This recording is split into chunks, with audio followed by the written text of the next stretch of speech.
Good evening, dear listener. I'm so glad you found your way here tonight. Perhaps you've had a long day, full of tasks and interruptions, or perhaps your evening has been quiet, but your mind still lingers, wide awake. This is a place where you can set those worries down. Together, we will walk slowly through a story designed not to startle you, but to soothe, to carry you into rest. The theme tonight is simple, yet timeless. The way small wishes live quietly inside us, and how ordinary lives carry extraordinary meaning when we pause to notice them. It is not a tale of loud events or clashing drama, but of soft moments that shape the rhythm of a life. Before we begin, I invite you to create a small ritual of rest. Dim the lights if you can. Maybe place a cup of warm tea nearby, or simply listen to the hum of a fan, the soft breath of night air at the open window, or the steady rhythm of your own breathing. If you're comfortable, settle back, let your shoulders relax, and allow the story to hold you.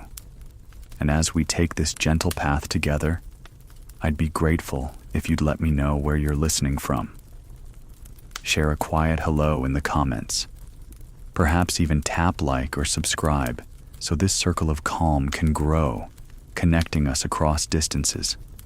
Now, with the room hushed and your mind ready to drift, let us begin.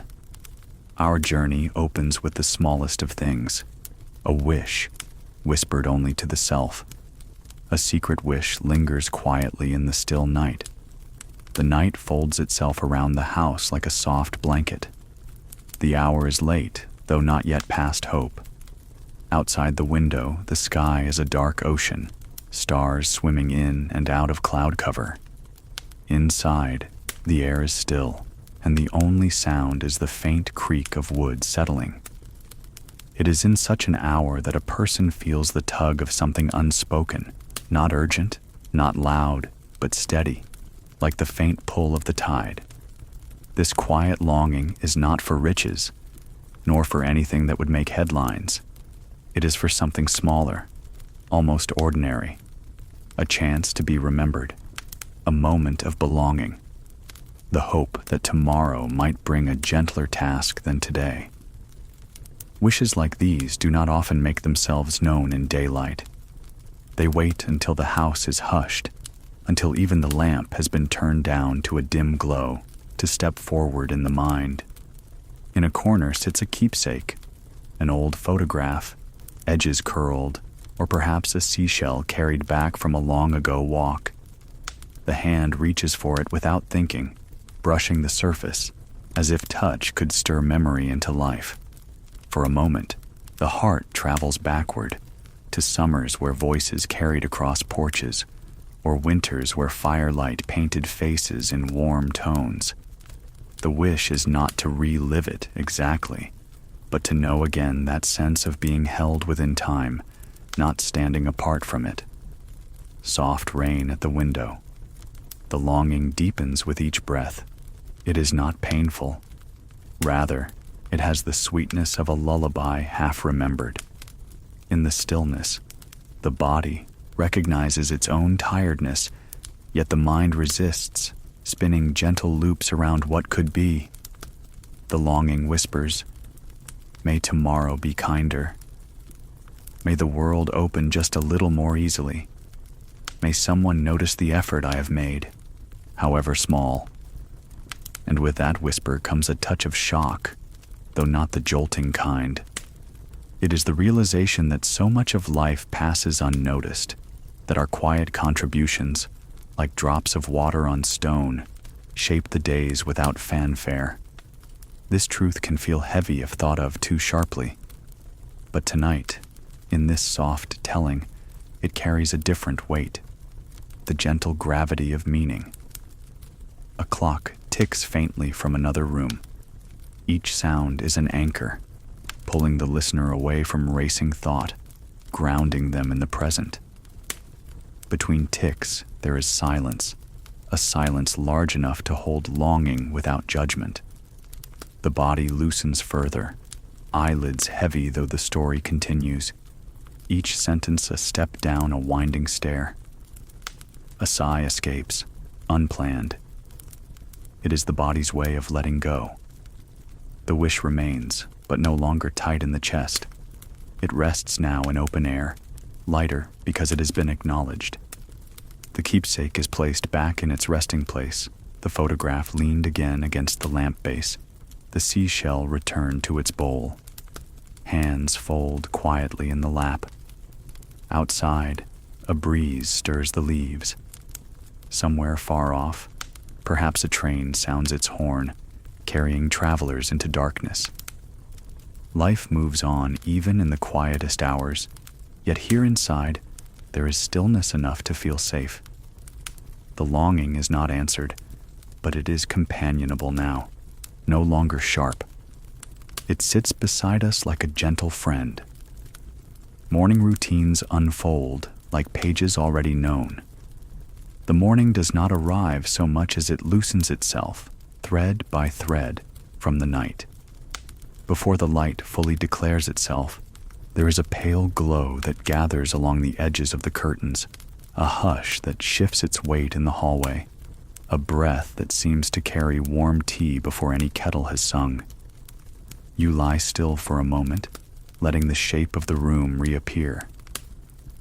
The familiar outlines are there, the chair with the softened arms, the small table with a round water ring that never quite wiped away, the pair of slippers waiting in a patient V beside the bed. Nothing surprises you, and that is its own comfort. You sit up slowly, not to ward off dizziness, but to honor the unhurried hour. Hands find the robe hanging from its faithful peg. The robe gives a little sigh when it settles on your shoulders, as if it too recognizes this ritual and can relax now that its part has begun. The floor greets the soles of your feet with a cool, well-known touch. A day is like a long book you've read before. The pleasure is not in discovering what happens, but in noticing how kindly it does. Down the hall, the old clock answers the morning with its modest tick.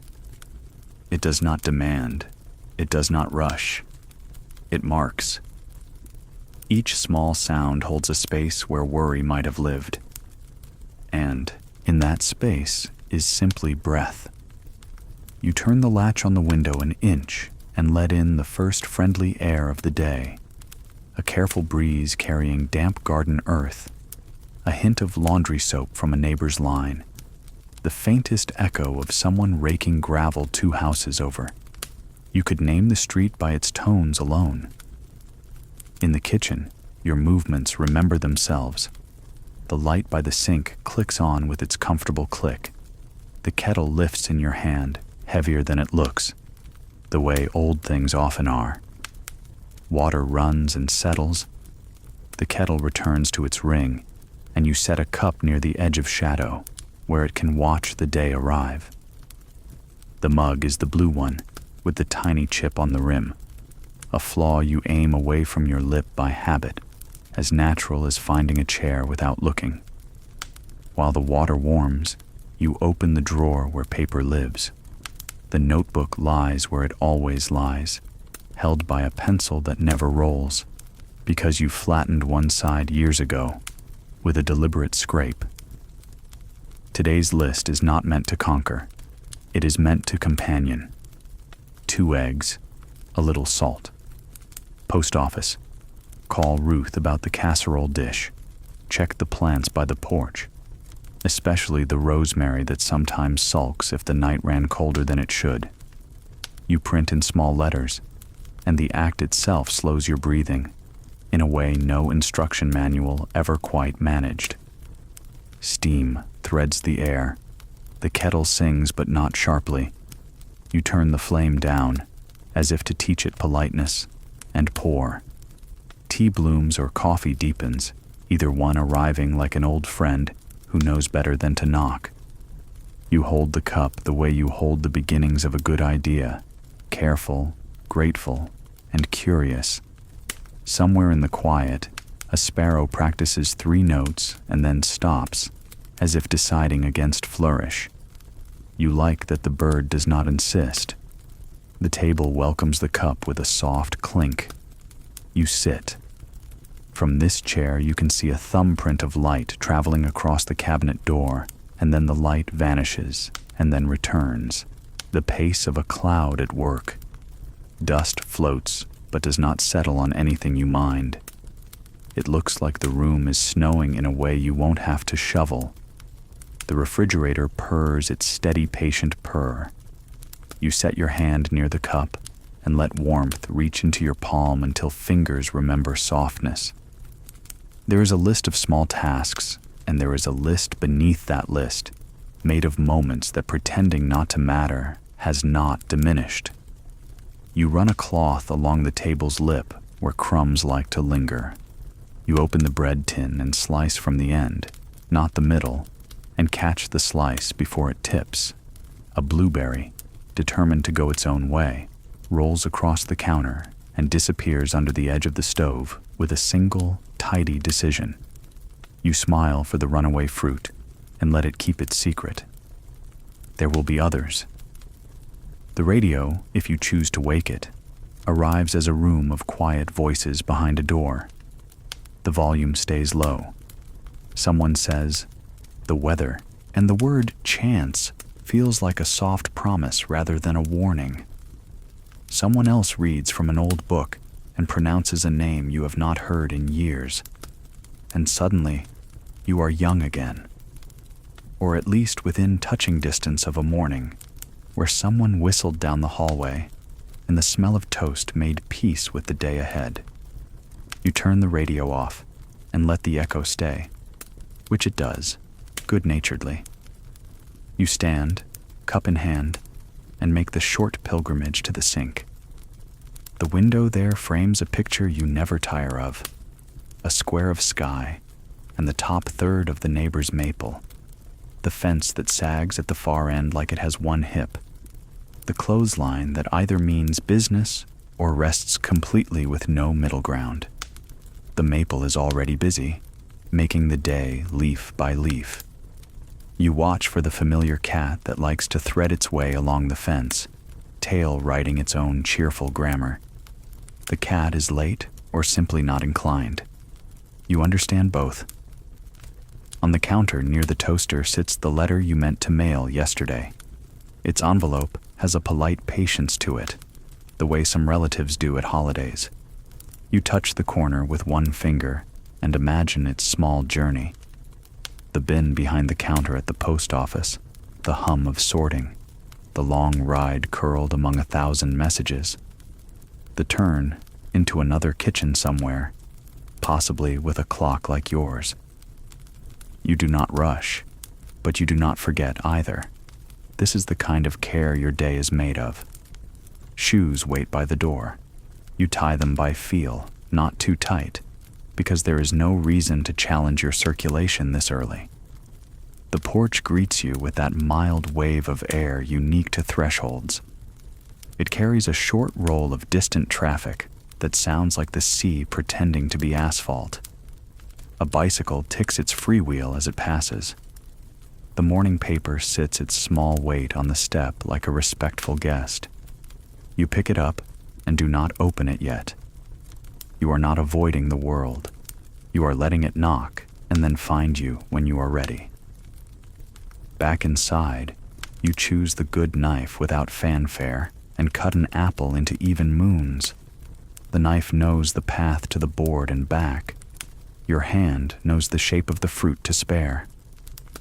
In the peel, the red travels through 3 shades, and you take a moment to notice this gratuitous generosity. You put the slices on a small plate with a faint blue ring and carry the plate and the cup to the chair, to the new patch of light on the arm, to the place where the book waits face down so its place is kept. You do not read yet.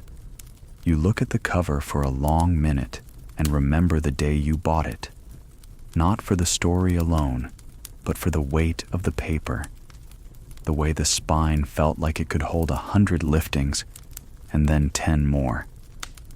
The pages smell faintly of stores and stronger of home. You set the book on your lap as a cat might settle, and you find that stillness that is not empty but full, the quiet where things decide to be yours.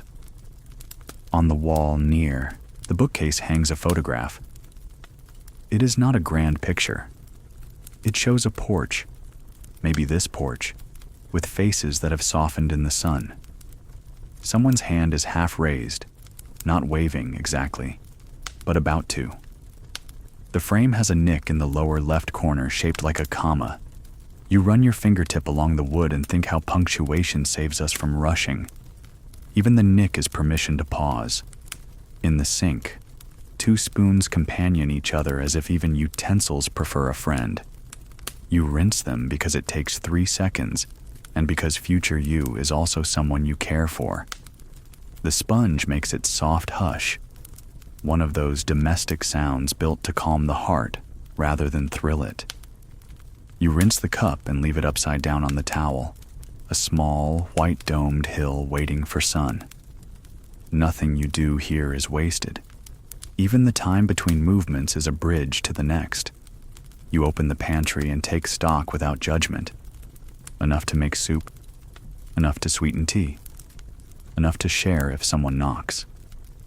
The good jar with the screw-on lid sits near the back, holding buttons you have clipped from a decade of shirts.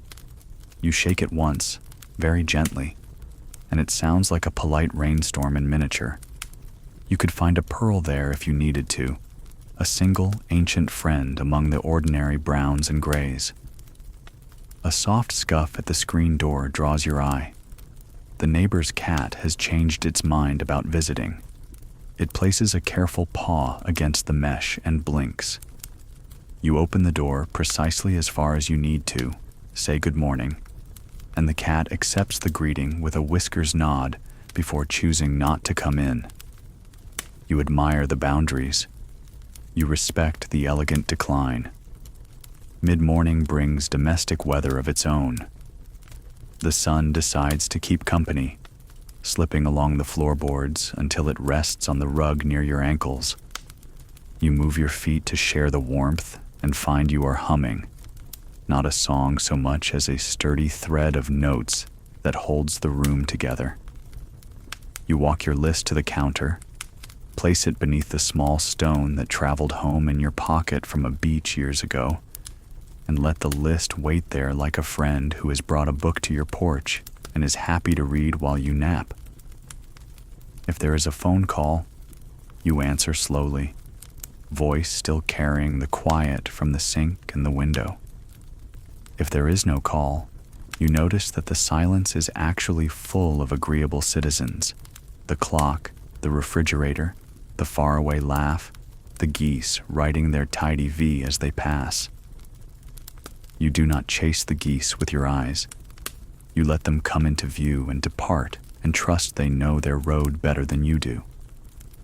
You belong to the part of the world that stays. You open the door again and step out onto the porch to check the rosemary. The plant is stubborn in the way old friends are stubborn, so good at being itself that it seems like refusal. You brush your hand along the tips and bring the green scent to your lip. A whole hillside is hiding in that small leaf, stone and sun and sheep bells, though you have not stood on such a hill in years. You water just enough. The rosemary allows it. Back inside, you lift the corner of the tablecloth and smooth it flat, not because anyone will notice, but because you will. A tiny shock waits under the salt cellar. A folded slip of paper you meant to keep somewhere else. A recipe in a cousin's hand for a cake you never quite perfected. You lean on the counter and read each line as if the cousin is across from you, measuring with the same old teacup, tapping the spoon twice against the bowl for luck. The last line says, "Bake until it smells right." You smile at instructions that trust a nose more than a clock. What tasks remain, do not press. You could go to the post office now or later. You could call Ruth about the casserole dish, and she will answer as if she has been sitting by the phone just to hear how your morning went. The day is not a wall to climb. It is a path already walked by thousands of feet who left it smooth and ready. Noon sneaks in, kinder than it sounds. You lay out a plate and remind yourself you don't have to impress your own kitchen. Bread, tomatoes, a little salt. The end of yesterday's roast sliced thin like memory. You sit by the window again and let the sandwich taste like a porch somewhere in summer, with a fan turning and the news talking itself to sleep. Halfway through, you stop to let a thought take its time, and in that pause you hear something better than news. The room, breathing with you. After the plate is cleared and the counter quiets, you open the book at last. The chapter begins with rain in a town you have never visited, and yet you know the sound of those gutters and the patient shopkeepers who leave chalk marks by their doors. You read one page and then return to the first sentence because it was good and because this is your house and you can. The writer takes a long time to cross a street, and you are grateful to be in company that refuses to hurry. When the chapter ends, you place the ribbon back in the book and set it gently on the table as if it might bruise. You lean back and look at the ceiling, where light finds a hairline crack you've meant to paint and never do, because it looks like a river on a map, and you have come to like its shape. You let your eyes close and listen to the distant clink of bottles in a recycling bin down the lane. Even the waste of the day makes a hopeful sound. The afternoon has plans. The post office. A hello to the clerk who likes to rearrange the rubber stamps into a small parade. The short walk past the bakery that always smells expensive, but sometimes hands you a heel of something warm, because you once returned a set of keys found on the curb. The list will be met, and it will be met gently.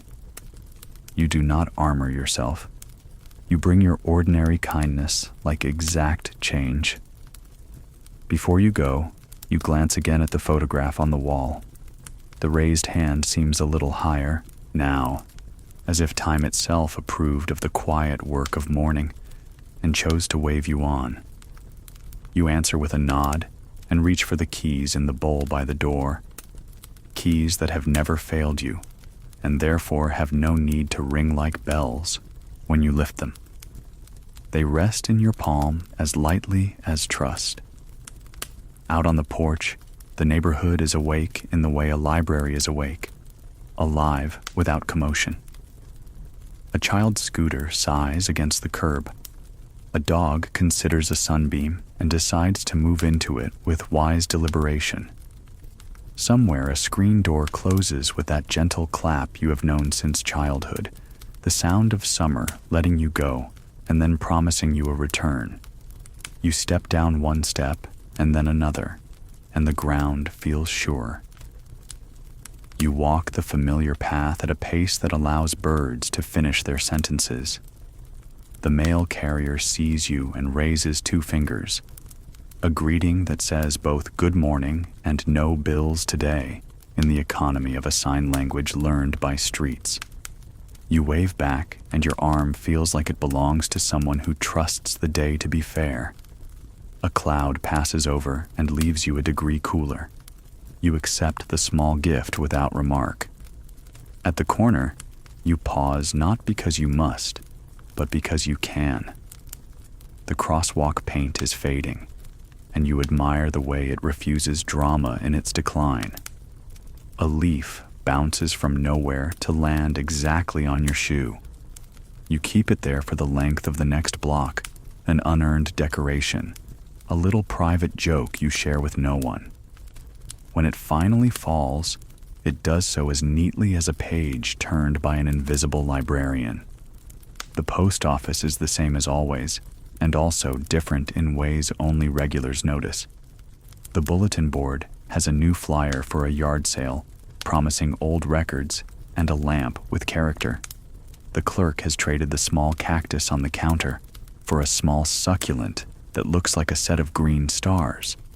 You slide your letter into the slot with 2 fingers, feel it leave you, and in that moment, you understand how even a sheet of paper can travel braver than news. You do not rush away.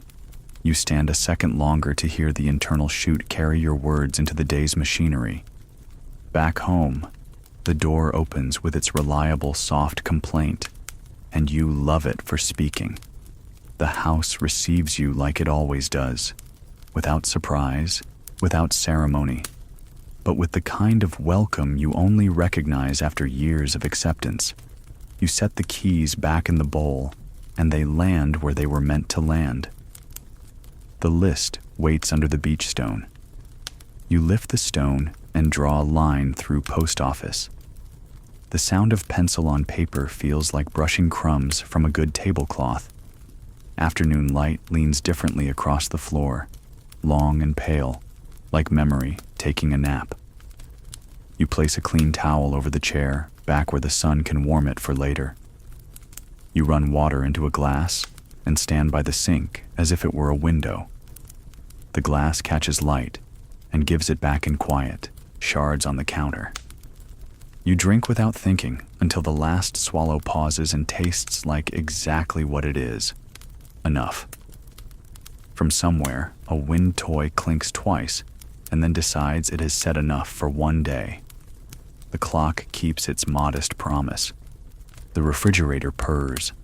The cat, either the neighbor's or another traveler, pauses on your step and looks in as if counting. You nod and the cat nods. A treaty renewed. It is possible, standing there, to believe that routine is not a loop, but a spiral, bringing you around to what you love with just enough difference to keep you curious. The egg pan hangs where it always has, and your hand finds it without looking. The towel remembers your shoulder. The day offers its next moment, and you do not have to try very hard to accept. This is how lives are kept, you think, by the soft corners of morning that ease you into what must be done, by the humble art of doing the same things with slightly kinder attention, by the grace of lists that do not punish, rooms that do not judge, and objects that have learned to forgive. You turn off the light over the sink because the window is doing that work now. The room agrees. Evening is a rumor at this hour, a promise more than a presence, but you can already sense how the day will lay itself down, not with a thud, but with the careful quiet of a book returning to its shelf. You feel the weight of the robe on its peg, the surety of slippers waiting to learn your path in reverse. The house will fold itself again when asked. It has done so many times and will do so again. You might call Ruth after all. You might stew the tomatoes with a little onion and let the house smell like patience. You might take the blue mug down once more, keeping the chip turned outward as a small truth and a smaller triumph. There's time. Routine keeps time the way a friend keeps a chair for you, hand resting on the back, saying, "Whenever you're ready." You flip the notebook to a blank page and write nothing. You draw a small square instead, and inside it you make a check mark, not because anything was done in that instant, but because everything was. Breath in, breath out. The soft corners of routine hold. A glance through glass waits for an unseen reply. The day has lifted its head, but not fully. The air still carries the cool memory of dawn. Somewhere behind you, the rooms breathe their ordinary sighs, the hush of rugs, the steady hum of a clock marking each second like footsteps down a hallway. And yet, here at the windowsill, time moves differently. It pauses with you. It bends its shoulder and leans in, letting you rest your chin upon it. The glass is cool beneath your palm. The faint condensation from your earlier tea leaves a ghost of your fingerprint there. You look out, not to find anything new, but to see if the horizon answers the question, you never spoke aloud. The street is quiet. The maple stirs its broad leaves as if rehearsing for a wind that has not yet arrived. Light collects on the edges of rooftops and then slides away, unable to settle. Your eyes drift without purpose to the garden gate that always leans, though you've mended it twice, to the line of laundry across the neighbor's yard, small squares of cloth waving as if to say hello in a language you almost understand, to the cat that visits, whose absence today feels as loud as its presence did yesterday. Through glass, every detail seems framed, more deliberate, more tender. Soft hum of morning traffic, faint and far. You take in these sights as if each were a sentence in a letter meant only for you. A cloud moves across the sun and shadows ripple over the ground. For a moment it feels like the world has drawn a curtain, soft and sheer, across your view. When the light returns, it is gentler, like someone speaking your name in a kindly tone. Your gaze shifts lower, to the sill itself. The paint there is chipped, exposing a line of wood that is darkened with years. A tiny groove runs along it, made perhaps by a child's toy once dragged across in an afternoon of invention. You trace the groove with your fingertip and feel history in miniature. This too is a kind of reply.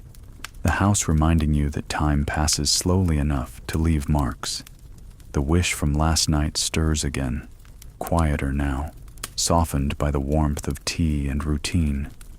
It does not ache. It waits. Waiting, after all, is what glass is best at, holding still while the world moves on the other side.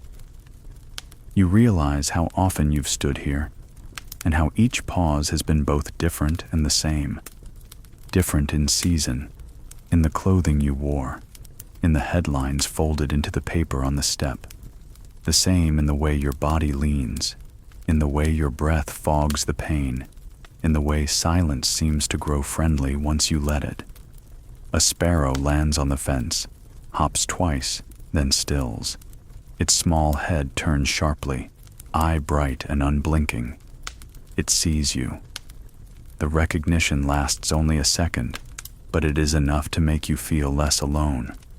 Then the bird flits away, as if to carry your unspoken words somewhere you cannot follow. The fence is empty again, but not meaningless. Inside, a floorboard clicks, expanding with the day's warmth. The sound returns you gently to the room, to the faint smell of bread cooling on the counter, to the folded list waiting by the stone on the table. All these things exist at once. The pause, the world outside, the duties waiting. Yet none of them hurry you. Soft breeze brushing the curtain. For a moment, you imagine the glass answering back, not with words, but with its own form of patience. You picture it saying, "I've seen everything, and I will keep it safe until you are ready." And you believe it. You linger a while longer, chin resting against your hand, eyes half closed against the brightness. Beyond the window, the world hums along without you. But here, within this frame, time bends to your need for stillness. The pause becomes the point. Tasks gather quietly, like pebbles filling a pocket. The morning has stretched itself into full daylight now. The warmth is present, but still gentle. Not yet the heavy press of noon. In this light, errands begin to appear. Not loudly, not with demands or alarms, but with a quiet persistence, like small pebbles you find in your pocket at the end of a walk. Each one is light enough to ignore, but together they add their weight, reminding you of the path you've already taken and the path still waiting. You look at the list resting under the beach stone on the counter. Its pencil lines are faint, but each word holds a shape that already belongs to you. Mail letter, pick up salt, call Ruth, check Rosemary. They are not battles to be fought, nor trophies to be won, They are companions, each with its own small voice. The letter hums with the hope of reaching someone who waits. The salt sits like a promise of flavor, reminding you of soups to come. Ruth is a friend who will answer with laughter tucked into her words. The rosemary waits, proud and stubborn, ready to either flourish or sulk depending on your care. Tasks like these have no headlines. They will never be announced on the radio. Yet they hold the bones of daily life together. Without them, the day would drift unanchored. With them, the day feels like it has purpose, not grand, not heavy, but steady, like the rhythm of oars on calm water. Soft ticking of the kitchen clock, steady and low. You gather your bag, the one that has grown softer with years of use.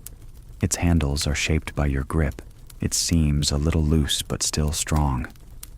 Inside, you place the letter first, careful not to bend it. Then the small purse of coins, heavy enough to remind you of its presence. You slip in the list itself, folded once, though you already know it by heart. And then you pause. You stand still for a moment, listening to the house. The floor holds its breath. The kettle, empty now, rests in silence. You imagine the house nodding to you, as if saying, "Go on. I will keep everything safe until you return." At the door, shoes wait like faithful companions. Their laces remember your fingers. You tie them slowly, not as a delay, but as a way to honor even this simple act. To tie a shoe is to declare yourself ready, not for battle, but for belonging to the day. You open the door, and air greets you with a polite coolness, carrying scents of dust, flowers, and someone's breakfast 3 houses down. The street unfolds as it always does. Fences leaning in friendly conspiracies, porches holding their quiet watch, trees shaking their green shoulders in the light. Errands are scattered along this street. Not far, not difficult, but enough to string the morning into a necklace of gentle purposes. First, the letter. At the corner stands the postbox, its red paint dulled but dignified. You place the envelope through its narrow mouth, and it disappears with a sound both ordinary and magical, a soft slide into the unseen. For a moment you imagine its journey, rattling in a bin, sorted by quiet hands, carried by wheels and rails, until at last it rests in someone else's hand far away. The thought is both humbling and comforting. You have set something in motion. Next, the shop. Its bell greets you with the same small chime it has offered for years. The shelves are not grand, but they are enough. Jars lined like patient soldiers, sacks of flour leaning against each other like friends at rest. You ask for salt, and the shopkeeper places it on the counter with a nod, as though he knew before you spoke. The coins change hands. The weight shifts from purse to bag, and another pebble of the day is settled. On the walk home, the list continues its quiet song. Ruth waits for your call. You imagine her answering, her voice familiar and kind, carrying the comfort of shared history. You picture the casserole dish, plain, scratched, yet part of 100 meals and conversations. Returning it is not an obligation. It is a way of saying, "I remember. I am grateful." Soft breeze carrying the sound of a distant bell. Back at the gate, you pause to look at the rosemary. Its leaves glisten with the dew that still lingers in shaded corners. You brush your hand along its stems and let the scent rise to your nose. It is sharp, green, alive. The plant does not speak, but it replies all the same. "I am here. I am growing. Tend me, and I will stay." You fetch a small pitcher of water, pour it slowly at the roots, and watch as the soil drinks with quiet thirst. Another pebble of the day has found its place. When you return inside, The house greets you once again with its familiar hush. You set the salt on the shelf, the bag on the chair, and cross through the kitchen to the phone. The dial tone hums patiently. Waiting. You call Ruth, and she answers on the second ring. Her laugh arrives before her words. The conversation flows easily. The casserole dish. Yes, she will come by. Yes, she has time for tea. Yes, the weather has been kinder than last week. The call is short, but it leaves a warmth that lingers in the room after you place the receiver back. You take up the list again. 3 items crossed, 1 remaining. You draw the pencil line slowly, almost ceremonially, across each completed word. The paper carries the faint indent of your writing, a shadow of tasks done. It feels good, not triumphant, but settled, like smoothing a blanket over a bed. The errands were not heavy, yet together they gave shape to the morning. Pebbles in a pocket, noticeable, steady, grounding. You feel the weight ease as you sit by the window again. The day stretches before you, not empty now, but full of small spaces already honored. Some barriers arrive not with noise, but with silence. The day has moved into its steady rhythm, but not every rhythm is smooth. Obstacles appear, not like gates slammed shut, not like doors locked fast, but in quieter forms. They come in the way bread runs out before you planned for it, in the way clouds decide to gather just when laundry has been hung, in the way letters stay unanswered longer than you hoped. No alarms ring, no loud refusals shout. The barriers arrive with the soft weight of silence, as if the world is politely shaking its head. You notice the first obstacle in the cupboard. You open the door expecting to see flour, but the jar is nearly empty. The scoop rattles against its bottom, drawing up only a dusting of white. It is not a catastrophe. No hunger looms. But it means the bread you meant to bake must wait. Plans adjust themselves, and you sigh, not in anger, but in the recognition that even small shortages carry their own lessons. The second obstacle is weather. Earlier the sky held itself calm, a blue sheet laid neatly above. Now clouds drift in, not dramatic, not storming, but gray and slow, carrying a dampness that creeps into the room. On the line outside, the shirts and towels stir uneasily, heavy with half-dry weight. A drop falls, then another, until the decision is made for you. You step outside and gather them in, the cloth clinging cool against your arms, the scent of soap mixing with the sharpness of approaching rain. Inside, you drape them across chairs, the backs of doors, anywhere that air might move. The house becomes a tent of drying cloth, obstacles turned into odd companionship, soft patter of rain against the sill. Later, a letter lies unopened on the table. It has sat for 3 days, its handwriting familiar, its stamp crooked. You have not avoided it on purpose, not exactly, but you know what waits inside. News that will ask for patience, or for help, or perhaps for nothing but your understanding. The obstacle here is not ink on paper, but the hesitation in your chest, the pause before unfolding. You sit with it, fingers resting on the corner, and allow yourself the luxury of waiting a little longer. Sometimes even love feels heavy when silence has stretched between replies.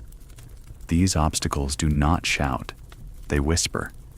They alter the day in small degrees, nudging you away from one path toward another. Instead of baking bread, you prepare soup with what remains. Instead of clean laundry folding crisp, you find yourself surrounded by damp cloth that fills the house with the smell of rain. Instead of rushing to answer the letter, you take a walk to ease your heart before opening it. Each shift is minor, yet each shapes the fabric of the hours. As the rain continues, You find yourself watching drops trace their way down the glass. They gather, merge, then run together in quiet races. The world outside blurs, softened, less defined. It mirrors how obstacles blur your plans. And yet, even blurred, the world is still there. Gardens still grow, roads still stretch, neighbors still move behind their curtains. Nothing is truly lost, only delayed. A small shock arrives, not from outside, but within. You realize how often silence itself has been the obstacle in your life. Not storms, not shortages, but the spaces where words never came. The times someone should have spoken but didn't. The moments when you yourself held back, afraid of making demands, afraid of breaking the peace. Those silences weighed more than arguments ever could. And yet, here you are, surviving them, reshaping them, turning them into stories. Gentle creak of a chair, shifting weight. You open the letter at last. The words inside are exactly as you imagined. Familiar handwriting carrying both affection and need. The sentences are careful, the way people write when they don't want to ask too much. You read them slowly, letting each one find its place. It is not so heavy now. The obstacle was never the words, only the waiting. You fold the letter again and place it beside the others, part of a pile that grows not only with requests, but with proof that you are remembered. By evening, the rain has softened. The towels are almost dry now, the soup is simmering, and the letter rests like a friend who has finally spoken. The obstacles remain, but they no longer feel like barriers. They feel like pauses, reminders that life does not always follow the list you made in the morning. You close your eyes for a moment, listening to the clock's steady beat, the softened rain, the quiet sigh of the house. Each sound tells you the same thing. The world continues, even when it interrupts itself, and you continue too. A neighbor's smile warms the cool day. The rain has eased into a mist. The air outside is washed clean, carrying that strange in-between scent, part damp earth, part chimney smoke, part something sweet that you cannot name but know. You stand by the window for a long moment, breathing it in, and then comes a sound you do not always hear. Footsteps on the walkway, a careful rhythm, slow but certain. Visitors are rare enough that each one feels like a story walking toward your door. Today, it is not a stranger. The figure pauses at the gate, lifts a hand, and lets the latch fall with a familiar click. It is your neighbor, wrapped in a shawl the color of wet bark, her boots leaving dark prints on the stones. She smiles even before you open the door, a smile that seems to carry with it the warmth of a hearth. You invite her in without ceremony. The house, still full of drying laundry from the rain, does not apologize for its state. Neither does she expect it to. She sets her shawl over the chair back, smooths her hair with one hand, and accepts the cup of tea you offer with the other. The room, once quiet, shifts in mood. Not louder, not brighter, but fuller, as if her smile has pulled the walls a little further apart, giving the air more room to breathe. Soft hiss of kettle refilling itself with steam. She speaks first of ordinary things, the new cracks in her walkway, the stubbornness of her old rooster who refuses to stay in his pen, the way the rain has coaxed her roses into blooming earlier than expected. Each story is delivered with a chuckle at its edges, as if life's inconveniences have already agreed to become anecdotes. You laugh with her, not out of politeness, but because her telling makes space for it. And then, as often happens when neighbors sit down together, the talk drifts toward memory.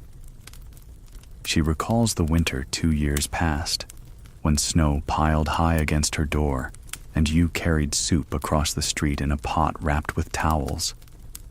You remember the way her eyes had shone then, tired but grateful, the fire crackling behind her as she insisted on giving you bread in return.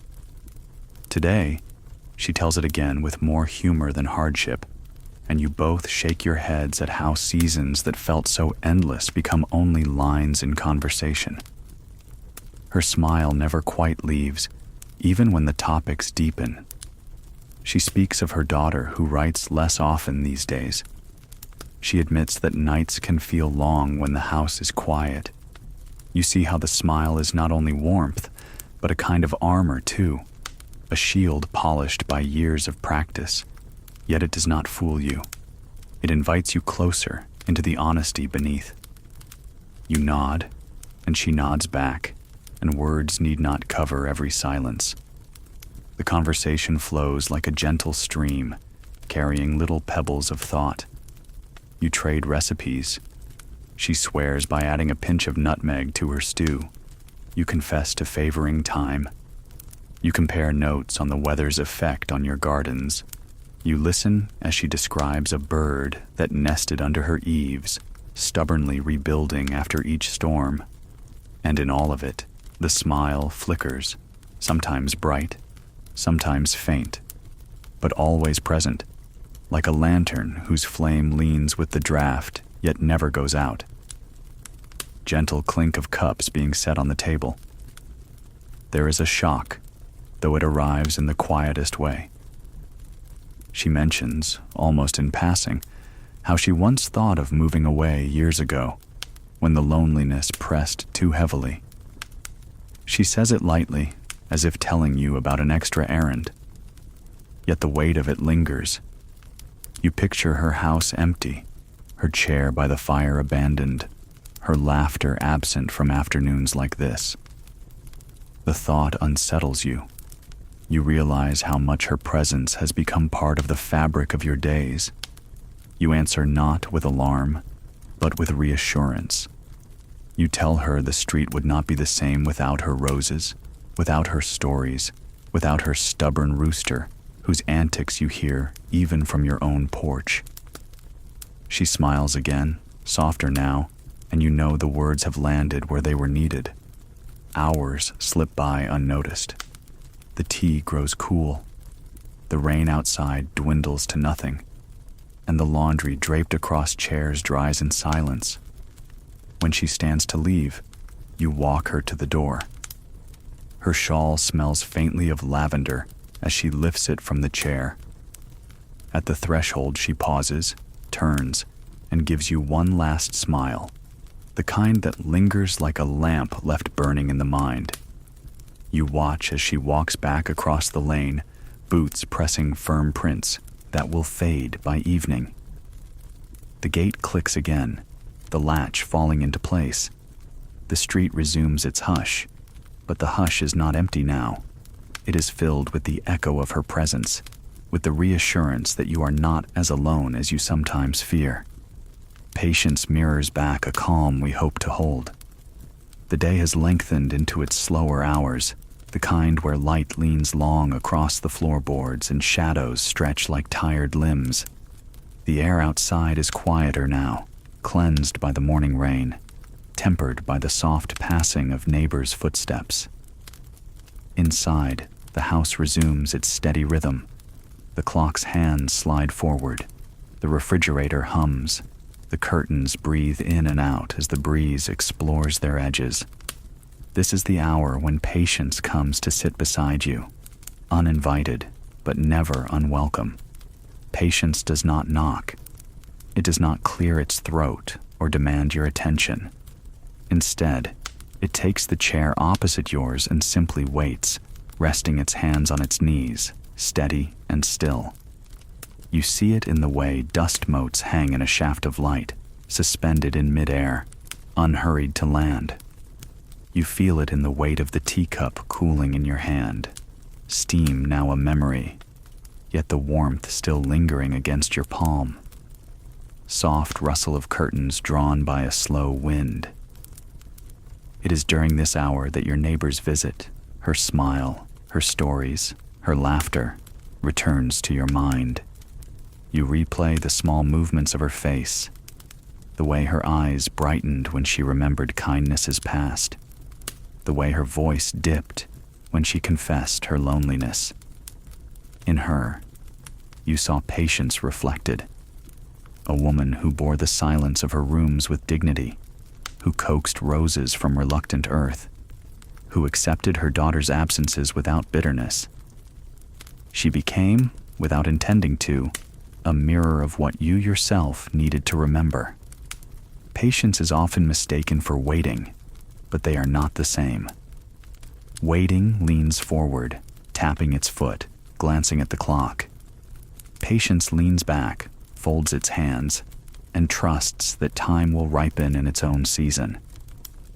You realize, sitting in this late afternoon hush, how much of your life has been spent learning this difference. There were years when you hurried through chores, stacking them one atop another, believing the day would not forgive you if you left them undone. Yet here you are now, finding that the undone things often mend themselves, or else turn out to matter less than the tea cooling in your cup. A book lies open beside you, its page half read. You trace the words without urgency, letting your eyes drift to the window where a sparrow hops along the sill. The bird pauses, tilts its head, and then hops again. Its movements are unhurried, but not idle. It is patient in its own way, taking what it needs from the moment without rushing past it.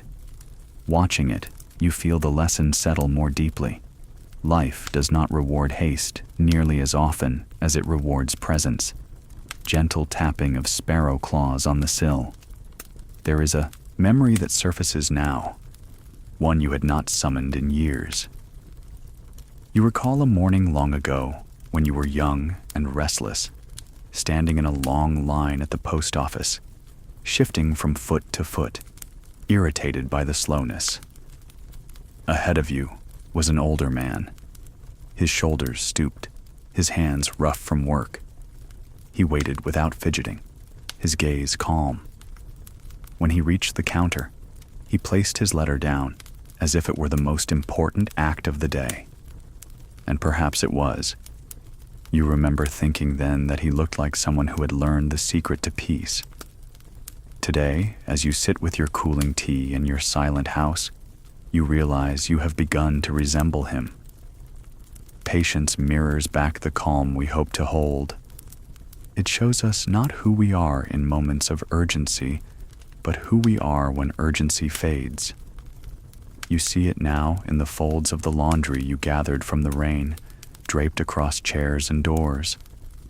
Once an obstacle, now they look like banners of endurance, hanging quietly until they are ready to serve again. You see it in the letter resting on the table, no longer heavy with unspoken news, but folded neatly into the stack of correspondence, part of the ongoing story rather than an interruption. The afternoon light shifts again, sliding further across the floor until it touches the corner of the rug. There, the pattern of flowers woven into the threads glows faintly, colors made richer by the angle of the sun. You had forgotten that detail, the blues and reds softened by years of feet crossing them. You wonder how many times you have walked across that rug without noticing its patience, stretched beneath your steps, bearing weight without complaint, holding its pattern until the light chose to reveal it again. Creak of chair as you lean back, long exhale. It occurs to you, in this stillness, that patience is not only a virtue, but a form of companionship. It sits with you in silence. It whispers that the undone tasks will wait. It shows you your own reflection in those who endure alongside you. And most of all, it softens the edges of longing, turning desire into something that can rest beside you rather than gnaw within you. You think of your neighbor once more, her shawl across the chair, her laughter folded around small complaints, her gentle confession of nights spent alone. She mirrored patience back to you without trying, without knowing. And now, as you sit with your tea and your sparrow and your patch of afternoon light, you begin to mirror it back to yourself. The clock ticks, the sparrow takes flight, the tea cools fully, and still, you sit, not in waiting, not in want, but in patience. What we trade is smaller than need, larger than worth. There are hours in a day that feel made for passing things hand to hand. Still, courteous hours when the sky forgets to hurry and people remember how to. This is one of those. The rain has completed its patient work and stepped aside.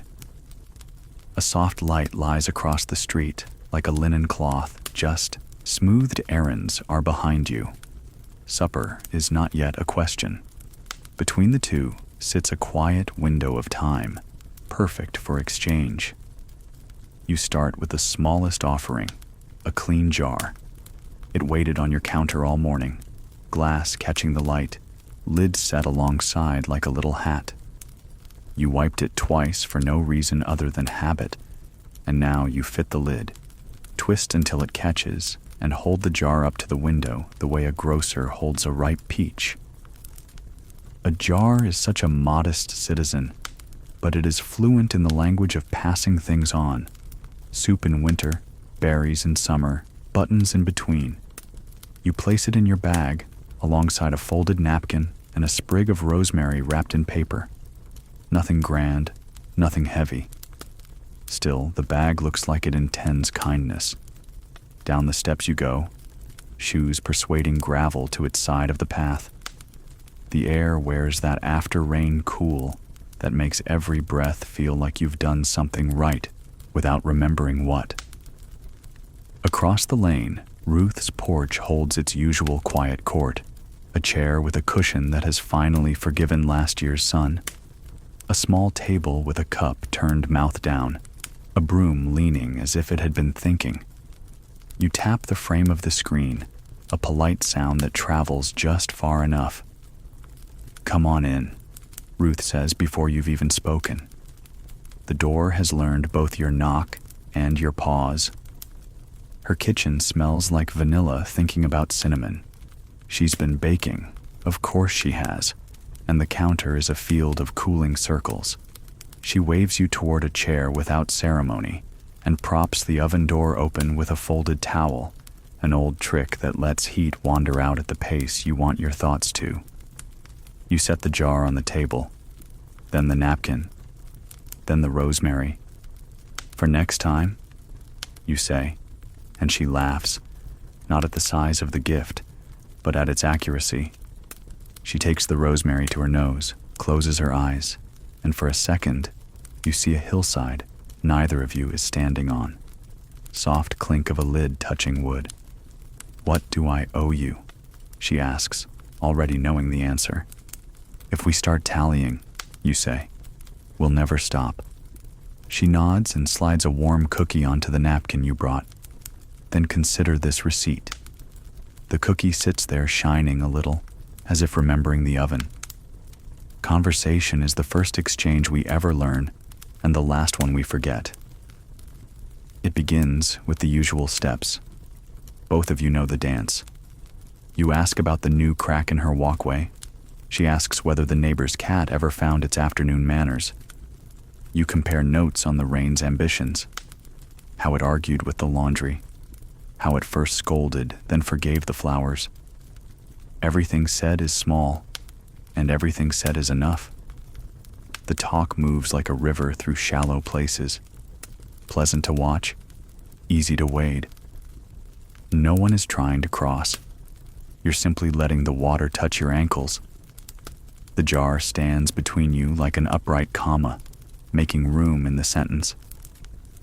"I found your button," Ruth says, and it takes you a second to remember the blue cardigan and the small absence discovered last week. She opens a little tin, once peppermints, now a museum of circles, pearl, bone, mother of something trying to be elegant, a stubborn brass thing with an opinion.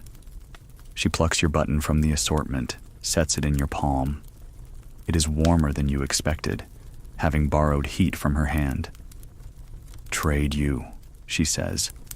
"Button for a story." You owe her both and more, so you tell one. Nothing heroic, nothing difficult. Just the tale of the runaway blueberry that made a neat decision to live under the stove. She laughs the way good friends do when the stakes are blessedly low and the timing is kind. Then she pays you back with a story about the rooster who learned to pretend the clock was wrong so he could start the morning on his terms. As commerce goes, it's perfect. Laughter given in equal parts, no change requested, no receipt necessary. Teaspoon stirring a cup, slow and round. Ruth moves to the cupboard and brings down a recipe card, the edges furred by years. "You asked for the shortbread," she says, "but there isn't a short path to it." She hands you the card anyway, as if to say that the long way is the point. The handwriting is her mother's, loops careful, numbers certain. In the margin, a small note. Pat the dough like you mean it. You trace the words with a finger and feel the past place a steady hand on your shoulder. The card goes into your bag beside the jar, its weight not measurable and entirely felt. There's an economics to tenderness that spreadsheets can't keep up with. Ruth remembers you like the peppermints before they've decided whether they'll be peppermint. You remember she can't bring herself to buy nutmeg unless there's a holiday arguing for it. She hands you a small twist of brown paper. "From last winter," she says, still sharp. You slip it into your pocket the way sailors once tucked small charms into theirs, not because the sea listens, but because you do. The kettle sighs. Cups wait with the patience of saints. Steam finds the ceiling and writes the briefest letter on it, one the paint won't mind. You each take your tea with the same signature you've always used. She a little honey, you not quite enough milk. You sit again, the jar steady between you, the cookie gone to its reward, the rosemary giving off that freshly washed courage. The talk wanders further now, because kindness always makes more room than it needs. She asks about your letter, the one that waited days before being opened. You tell the truth in short pieces. No drama, no grand reversals, just the arithmetic of concern and time. She listens the way a good chair listens. No squeak, no creak, no fancy advice. When you've finished, she sets her cup down and says, "You'll know when to write back. You always do." It is not flattery. It is a statement of history, and you accept it like a blanket in a draft. There is a little quiet then, an honest one. You both look at the same patch of sunlight on the floor as if it were a program and you'd come to the good part. The quiet says what talk can't. It says, "We have both survived things without making them the only things." It says, "Thank you for bringing what you had, even if what you had was only time." In that silence, you understand why glass jars were invented, so that emptiness itself could be given shape and carried, then returned full. The screen door nudges the air as someone passes on the sidewalk. The world beyond the kitchen remembers its chores. A bike ticks gently as it coasts past the maple. A dog decides to forgive a squirrel. Across the street, a delivery driver leaves a rectangle of possibilities on a front step. And yet, back here in this small, honey-scented room, the largest transaction in the county is occurring. 2 people are staying. You help Ruth wrap 3 cookies for later, though later is a flexible country with no border guards. She slips them into the clean jar and screws the lid with a small declarative twist. "Now it owes you a visit," she says, handing it across the table. The jar is no heavier than when you brought it, but it carries a different gravity. Objects learn the weight of a promise quicker than people do. You set it in your bag, beside the recipe card and the twist of nutmeg, and the bag decides to behave as a basket. Screen door opens, then closes with a soft nose-how. On the porch, you pause, as people do when they've been received well and are reluctant to break the spell. Ruth stands with you, hand on the door jamb, looking out at a street that has agreed to be ordinary. "I almost bought a lamp yesterday," she says. "One of those with a shade that makes a room look like it remembers manners." You say you can go with her on Saturday. Make a science of it. "We'll conduct trials," you declare. "Evaluate shades." It is an absurd level of seriousness to bring to a lamp and exactly the right level to bring to a Saturday. You cross the lane with your bag, wave the small wave neighbors use, 2 fingers lifted like a tiny porch flag, then step back into your house. The familiar quiet sits down again, pleased with itself for keeping things. You set the jar by the sink, the recipe on the counter, the nutmeg in the little blue dish with the lid that never quite matches. The room takes each item and returns to you a slightly improved version of itself, as if the walls had just read a poem and nodded. You could stop there and call the afternoon complete, but exchange rarely ends where you think it will. The phone rings once, then again, a gentle bell that feels like a question, not a summons. It's the clerk at the post office with her parade of stamps. She found a book you'd ordered and forgot about, a collection of letters between 2 friends who never managed to live in the same town, but kept each other anyway. "I set it aside," she says. "Figured you'd want the copy with the good binding." You tell her you'll be down tomorrow and thank her like she's just brought you a chair from a fire. She says nonsense, and you can hear the smile in the word. You hang up and set a pot on the stove, not because hunger insists, but because soup is an instrument for playing the rest of the day in a low key. Carrot coins, onion slivers, a potato cut with the same kindness you'd use on a friend's bangs. A heel of bread considers its future and chooses to be toast. While you slice, you think about all the trades the day has conducted without an invoice. Your time for Ruth's time, your rosemary for her card, the clerk's quiet attention for your gratitude tomorrow.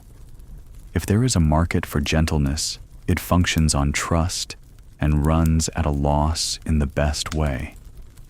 You step to the window while the soup rehearses its little boiling noises. Across the lane, Ruth has returned to her kitchen. You see her move the way a familiar song moves, from the cupboard to the sink to the oven door, with pauses in all the right places. She lifts her cup, sips, sets it down, and you feel both nosy and blessed. The jar you brought now sits on her counter again, emptied of cookies, filled with possibility. In a day or 2, it will come back to you holding something else. Or not. The point isn't the jar. The point is the route it draws between 2 houses. Small simmer, a spoon touching the pot rim, quiet. Evening begins to press its cool hand against the window. You set the table for 1 in a way that would make a table for 2 feel invited. Napkin folded not like a flag, but like a letter. Spoon placed as if language will be eaten. The first spoonful is not spectacular. Good soup never auditions. It simply finds what is empty and fills it. Between bites, you glance at the recipe card, at the tidy loops of a woman you never met, but who understood butter's opinions. You slide the card into the drawer with the others, a little library of edible advice. There is a comfort in knowing that if you dropped one of these cards on the street, it would make a stranger's pocket better for the rest of the day. After dishes, you pick up your notebook and add a brief ledger to the back page. Not a budget, no numbers, no signs of plus or minus, just a list of what crossed hands today, jar, cookie, rosemary, story, button, card, nutmeg, time. You underline time without meaning to, then put the pencil down as if it had suggested a good place to stop. The page looks content. You are, too. From the lane comes a short burst of laughter, then a pause, then the comfortable murmur of two voices agreeing about nothing much. Somewhere a lamp is tested, somewhere else a stamp is admired for the angle of a bird's wing. The world makes no news of these things, and yet they hold it together. A town is not its headlines. A life is not its announcements. It is this, the small, passing back and forth of what can't be priced and doesn't need to be. You rinse the soup pot and turn it upside down to dry. The shape of it on the towel looks like a small hill waiting for a train that will never arrive and doesn't need to. You lift the window an inch more, letting in an evening that has decided to be gentle. The curtain moves as if remembering a waltz. Somewhere the rooster, off-duty and unapologetic, coughs up one lone syllable of opinion and thinks better of the rest. You wish him well. When you finally sit, the bag on the chair still carries the faint practice of today's kindnesses. You could empty it entirely, but you leave the recipe inside for morning. Some exchanges like to sleep, where they'll wake to their next use. You set your palms on your knees the way patience taught you, and look around at a room a little richer than it was at noon, not because of anything bought, but because of everything returned. Kindness proves stronger than clever design. Evening stretches itself across the rooftops like a quilt. The air cools, the windows sigh, and the house takes on that peculiar half-light in which objects seem both sharper and softer at once. The soup from earlier still leaves its gentle perfume drifting through the kitchen. The jars are in their places. The recipe card rests in the drawer, carrying the handwriting of a woman, long gone yet vividly present. Everything appears in order, and yet your thoughts return to something less visible, the weight of kindness. Cleverness is a proud traveler. It likes to arrive with a flourish, to be noticed, to be admired. It builds contraptions, solves puzzles, turns a phrase so neatly you cannot help but smile. But when night falls, when the body grows weary, and the day's lists have been tucked into drawers, it is not cleverness that keeps you. It is kindness. The warm cookie Ruth set in your hand without asking if you wanted one. The rosemary sprig you brought across the lane, small but chosen. The button returned from her tin, pressed into your palm with the gravity of friendship. These gestures weigh more than inventions or wit. They endure. Soft tick of cooling metal on the stove. You think of how often cleverness has tried to outshine kindness in your life. There was a time when quick words were prized, debates in school, sharp remarks at work, stories told with a sly wink. People clapped or laughed or nodded with approval. And yet years later, it is not those victories you carry with you. It is the hand that steadied you when you stumbled, the neighbor who watered your plants when you were away, the quiet voice that said, "Take your time, I'll wait." Cleverness sparkles for a moment. Kindness glows for a lifetime. Outside the window, dusk deepens. A child drifts by on a bicycle, wheels clicking, hair catching the last light. You remember teaching someone, maybe long ago, maybe not so long, to ride a bike. There was calculation involved, balance and momentum, advice about speed. But what mattered most was not the explanation. It was the hand at the back, steady, running along, promising, "I've got you." That is what gave the rider courage. Not clever words, but the kindness of presence. Gentle breeze carrying the scent of damp earth. The room grows darker, and you light the lamp. Its glow spills across the table, making the scratches in the wood look like rivers drawn on an old map. You set your hands on those marks, feeling the texture. They remind you that every surface you've touched in your life has held the impression of kindness somewhere. A chair pulled out for you, a blanket tucked, a door held open on a windy day. The rooster across the lane gives one last comical cough of a crow. Off schedule. Stubborn. You laugh quietly at his timing. Clever birds entertain. Kind ones stay near. The cat who visits without entering, pausing at your door to acknowledge your presence. That is kindness. You can't explain it, and you don't need to. There is a shock in realizing how often the world tries to sell cleverness. Books promise to make you sharper. Devices promise to save you time. Advertisements promise solutions you hadn't even thought to need. But when illness came, or loss, or the silence of an empty room, it was kindness that carried you, not cleverness. The remembered taste of a neighbor's soup, the folded note in a drawer, the letter arriving late, but still arriving. These were stronger than inventions, more useful than any machine. Teacup placed carefully on a saucer. You rise from the chair and cross the room slowly, letting the lamp's light follow. On the shelf sits a collection of objects with no real value outside of kindness. A chipped mug given on a birthday when money was short, but love was not. A shawl knitted in uneven stitches by hands, learning as they went. Each error a testament to effort, each loop a declaration of care. A photograph tucked in the corner of the frame, its corners curling, showing two faces pressed together in laughter. None of these things are clever. All of them are treasures. Patience earlier mirrored calm back to you. Now kindness does the same, reflecting strength. You see it in the way Ruth held your news about the letter, not with advice, but with presence. You see it in your own gesture of bringing rosemary, small perhaps, but honest.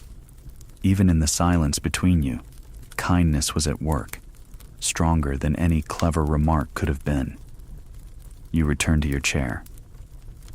The house, darkening, settles around you. Outside, a few lamps appear in windows down the lane, glowing squares that remind you of other people sitting at other tables, carrying their own stories of kindness and cleverness, learning in their own ways which one lasts. Soft chirp of a cricket beginning its song. Your eyes grow heavy, but your thoughts stay gentle. The day has not been dramatic. No battles were won, no riches discovered. Yet you feel full, filled by exchanges so modest they might have gone unnoticed. A jar passed back and forth, a cookie accepted, a smile carried across a gate, all of them proof that cleverness may design, but kindness sustains. A quiet gathering hums beneath lantern light. Evening deepens in its slow and certain way, as though the sky itself has been listening all afternoon and now clears its throat, preparing to speak in softer tones. You notice how the colors outside shift one shade at a time. The green of trees lowering into shadow, the roofs blurring into silhouettes, the clouds melting from silver to violet. It is an hour when lamps are lit, not to chase the dark away, but to guide people gently toward one another. Tonight there is talk of a gathering, nothing grand, nothing loud, just neighbors, friends, maybe a cousin or two, finding reason to step out of their homes and into a shared circle of light.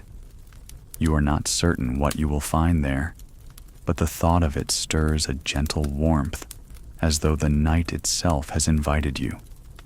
You set out slowly, your steps keeping time with the hush of the street. Windows glow faintly behind you, rectangles of amber showing the shape of lives within. The air is cool but forgiving.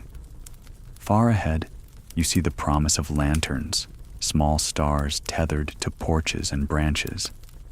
They swing slightly in the breeze, carrying with them the promise that you are walking toward company. Gentle shuffle of feet on gravel, faint night insects begin their song. The gathering place is simple: a yard, a barn, a patch of grass that has seen many seasons of stories. Tonight it is arranged as if the ground itself remembered how people like to stand, how chairs like to lean, how tables like to carry weight. There is no orchestra, no stage, no program, only the natural hum of voices beginning to find each other, the scrape of a chair, the creak of a gate, the laughter of someone arriving late and being forgiven at once. You enter without fanfare. A nod is enough, a wave, a smile across the dusk. The lanterns give everything the same gentle hue. Faces young and old look softened, the wrinkles of age becoming maps of endurance, the brightness of youth glowing less fiercely, but more kindly. Children move through the space like quick shadows, their games folding in and out of adult conversations. A fiddle leans against a chair, waiting for its player, already half a song simply by being there. The table carries offerings both humble and rich: a loaf with a crust still crackling, a jar of preserves that glimmers like captured sunset, a pie so uneven it must have been made with love, a pot of stew breathing steam into the cool air. No one speaks of who brought what. The food is not a competition but a conversation. Each dish says, "Here is what I had. Here is what I share." You find a place near the edge, chair tilted slightly back, and watch the circle expand and contract with ease. One moment the talk is about crops, another about weather, then about the cousin who nearly missed the wagon but clambered aboard at the last moment, grinning. Each subject drifts into the next, no topic forced to hold more than it can carry. Soft murmur of voices, occasional gentle laughter. There is a shock, though it arrives gently, almost hidden in the weave of voices. It is the realization that everyone here carries private burdens, losses, illnesses, debts, distances. Yet within this circle, those weights seem lighter. People smile more easily. They lean closer. Even silence becomes communal, shared between them without discomfort. The lantern light does not erase sorrow, but it frames it in company, making it bearable. A neighbor stands to speak, not loudly, just enough to be heard. He tells a short tale of his father, gone now, who once carried a lantern like these through a storm to guide a traveler to shelter. The story is simple, barely a paragraph, yet when he sits, the air holds a reverence, as if everyone has been reminded of something they already knew. That guiding light matters most when the world is at its darkest. The fiddle wakes at last, strings rubbed awake by practiced fingers. The notes are slow at first, like steps learning a path, then steadier, forming a tune that feels older than the barn itself. People tap their feet, smile at one another, and in time, a few rise to dance. The movements are modest, more sway than leap, but they carry joy in their restraint. You watch them and feel no envy, only the comfort of seeing happiness move through others, proof that it still exists, still belongs to the world. Soft fiddle notes weaving with crickets. The lanterns sway, casting brief shadows across the faces of those gathered. For a moment, you imagine each person as a story in progress. Chapters written, pages yet blank. The young man polishing his boots by the door, wondering about a girl across the yard. The older woman who keeps her hands folded, content to let the evening happen around her. the child slipping cookies into her pocket, planning a secret feast later. None of them know how long this chapter will last, but tonight they share the same page. As food passes hand to hand, as stories drift from one group to another, you feel the truth of it settle into your bones. Survival is not the only purpose of days like these. Connection is. To see another face by lantern light, to hear laughter not your own, to stand near the heat of others' voices. These are the reasons people endure the silences and storms. Cleverness may solve problems, but gatherings like this heal them. The evening grows later. The stew pot empties. The pie is nothing but crumbs, the bread a memory. Yet no one leaves quickly. They linger as if reluctant to step back into isolation. Conversations taper, then bloom again. Chairs scrape softly, but return to stillness. The lanterns burn lower, wicks shrinking, but still brave against the dark. Lantern flames sputtering softly. Night breeze, passing. You lean back, hands folded, eyes half closed, listening. The fiddle quiets, the voices soften. The children, once darting like fireflies, now lean against parents' arms, heavy with sleep. The circle itself grows quiet, but not empty. The gathering has worked its spell.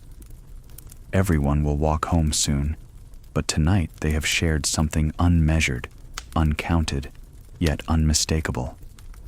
Stillness deepens into a peak of shared breath. Night has gathered fully now, wrapping its shawl around the roofs and fences, settling into every corner of the street. The lanterns from the gathering still glow behind you, though faintly now, like stars nearly swallowed by the dark. Your own house waits, its door closed but not unwelcoming, its walls remembering every sound and silence that has passed within them. As you step inside, you feel the air change, cooler, quieter, denser, as if the house itself has been holding its breath, waiting for you to return. You place your bag on the table, slip the recipe card into the drawer, and set the jar by the sink. Simple gestures, but they feel like closing the cover on a well-worn book. The day's exchanges, the laughter across the lane, the warmth of lantern light, all of it comes home with you and rests in these small actions. And then, stillness, a deep one, the kind that doesn't announce itself but expands in all directions. You sit, not out of fatigue, but because sitting feels like the only correct response to this hour. The chair creaks beneath you. The room hums softly with its familiar chorus, the faint buzz of the lamp, the sigh of the floorboards, the distant chorus of insects beyond the open window, soft chorus of crickets under the window. There is no hurry now. Supper is done. The gathering has ended. Tomorrow has not yet arrived. The clock ticks, but each sound feels more like a heartbeat than a command. You close your eyes, and the day replays in images rather than words. Ruth's smile, the neighbor's rooster, the jar crossing the lane, the fiddle drawing people together. Each image rises, lingers, and fades, replaced by another. Like lanterns drifting down a river, they carry light, but ask for nothing in return. The shock of this stillness is that it feels complete, as if nothing more is needed. How rare it is to sense fullness without striving, to feel that the day has given all it must, that the night holds nothing threatening. You breathe, slow and deliberate, and realize you are at the peak of something. Not excitement, not drama, but quiet itself. This is the summit of calm. The highest point is not loud but hushed, not crowded with triumph but open with acceptance. You think of all the peaks you once chased, achievements, answers, victories. They were sharp-edged, demanding, short-lived. But this peak, this stillness, is wide enough to hold everything you carry, gentle enough to rest upon without fear of falling. You wonder why it took so long to recognize it. Perhaps because stillness, unlike achievement, does not call attention to itself. It waits, patient, until you are ready. The lamp casts a circle of gold on the table. Within it, every scratch, every knot in the wood glows as if part of a constellation. You trace a line between them with your finger, drawing maps only you can read.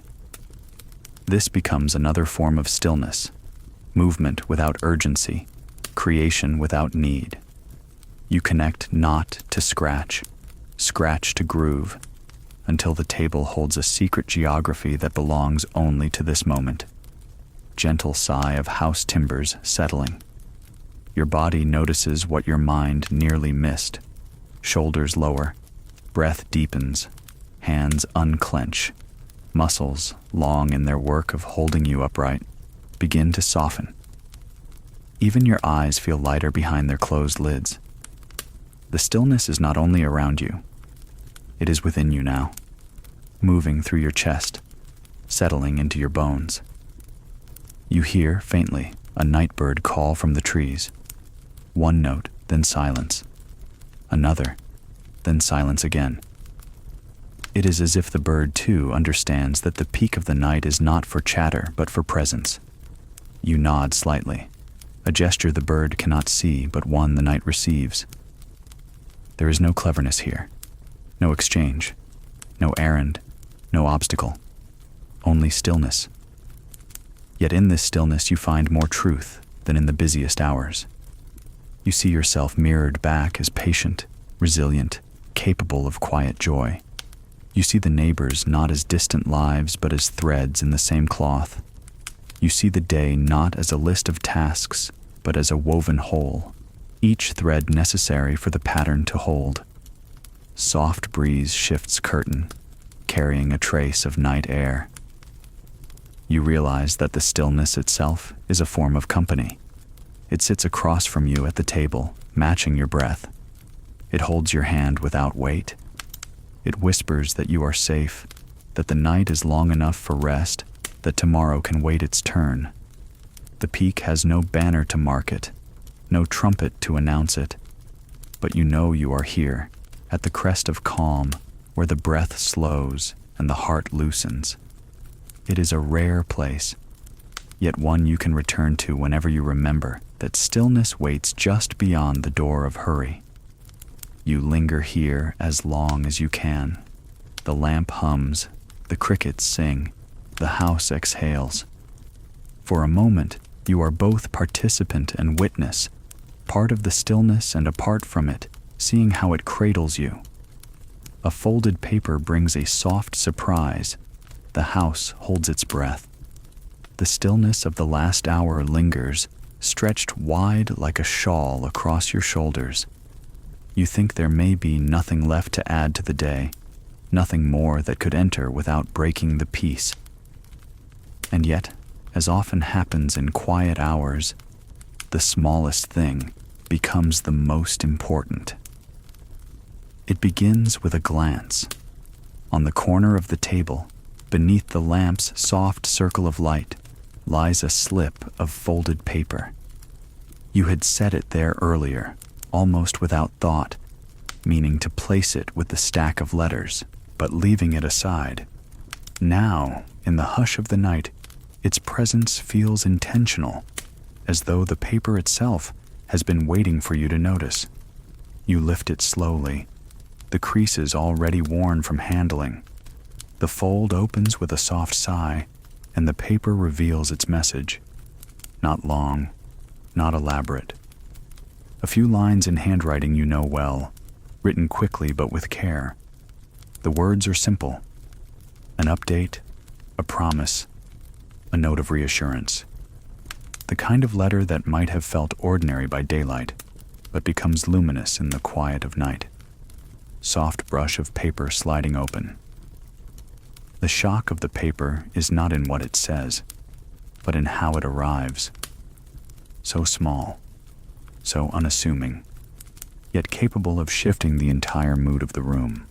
Your chest feels lighter, your breath deeper.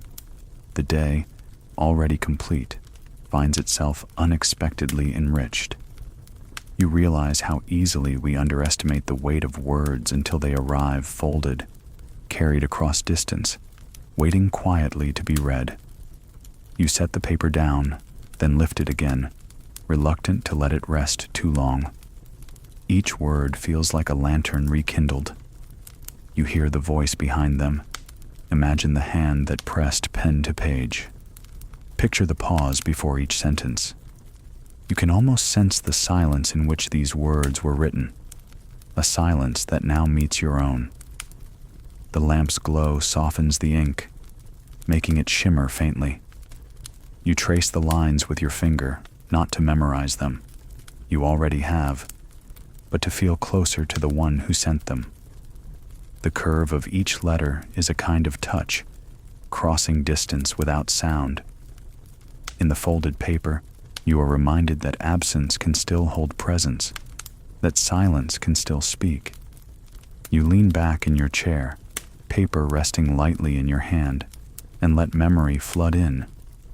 You think of other letters, the ones that took weeks to arrive but brought joy all the same, the ones creased from being read too often, the ones smudged by tears or rain. Letters that carried bad news softened by kindness, or good news that felt like a sunrise breaking into your home. Always, it was the folded paper that made these moments possible. Quiet tick of clock marking the late hour. Tonight's letter is not dramatic. It does not announce triumph or disaster. It simply says, "I am well. I am thinking of you. I will write again soon." Yet those words carry more strength than a clever speech or a grand promise.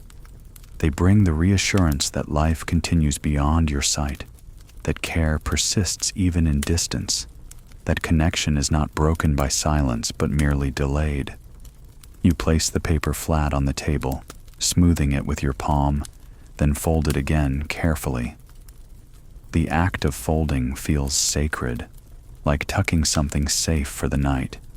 You slip it into the drawer with the others, part of an archive built not of wealth or invention, but of words given freely. And then, as you close the drawer, you realize the letter has already changed you.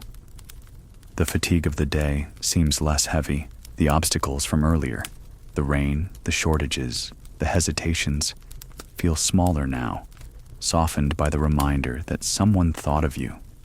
Someone reached out. Even the silence of the house feels companionable, no longer empty, but gently filled.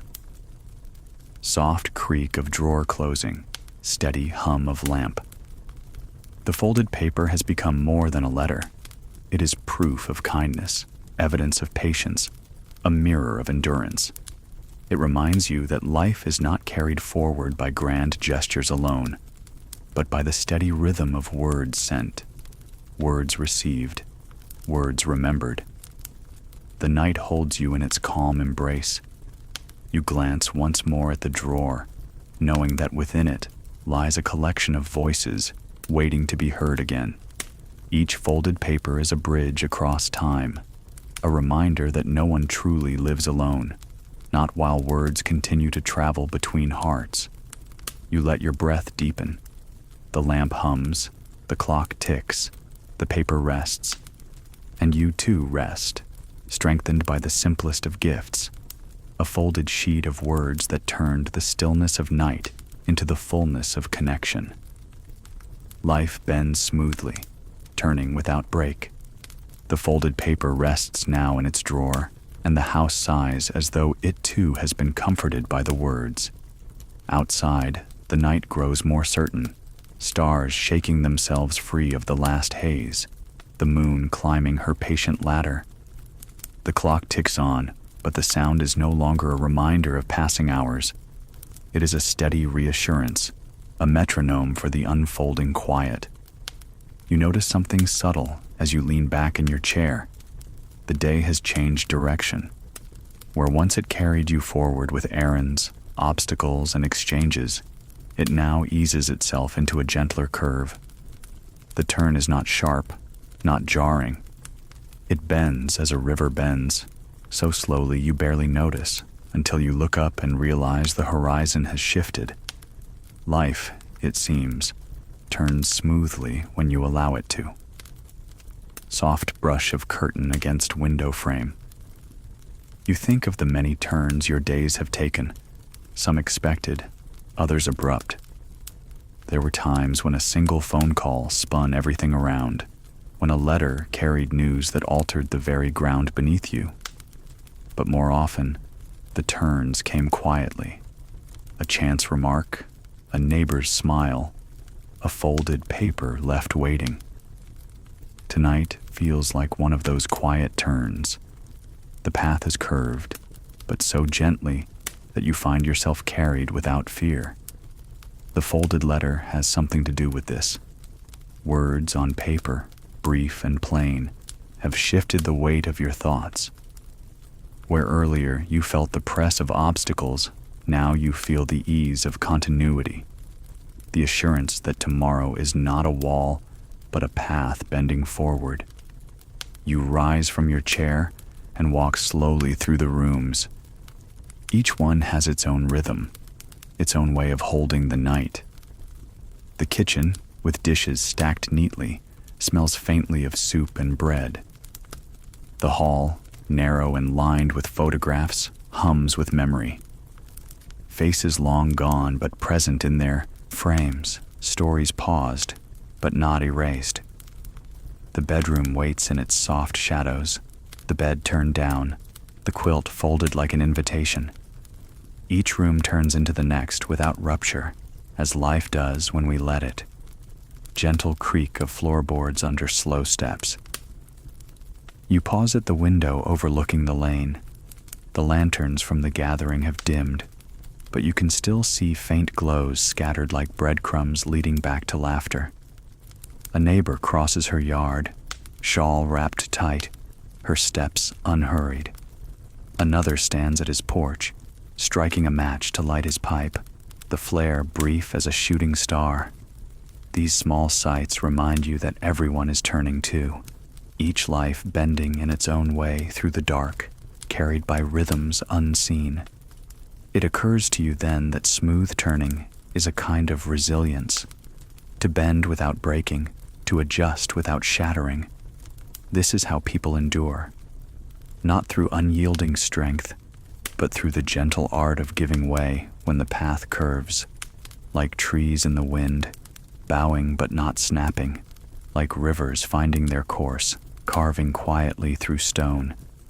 You think of Ruth, her laugh folding over her stories, her ability to turn sorrow into anecdote, loneliness into hospitality.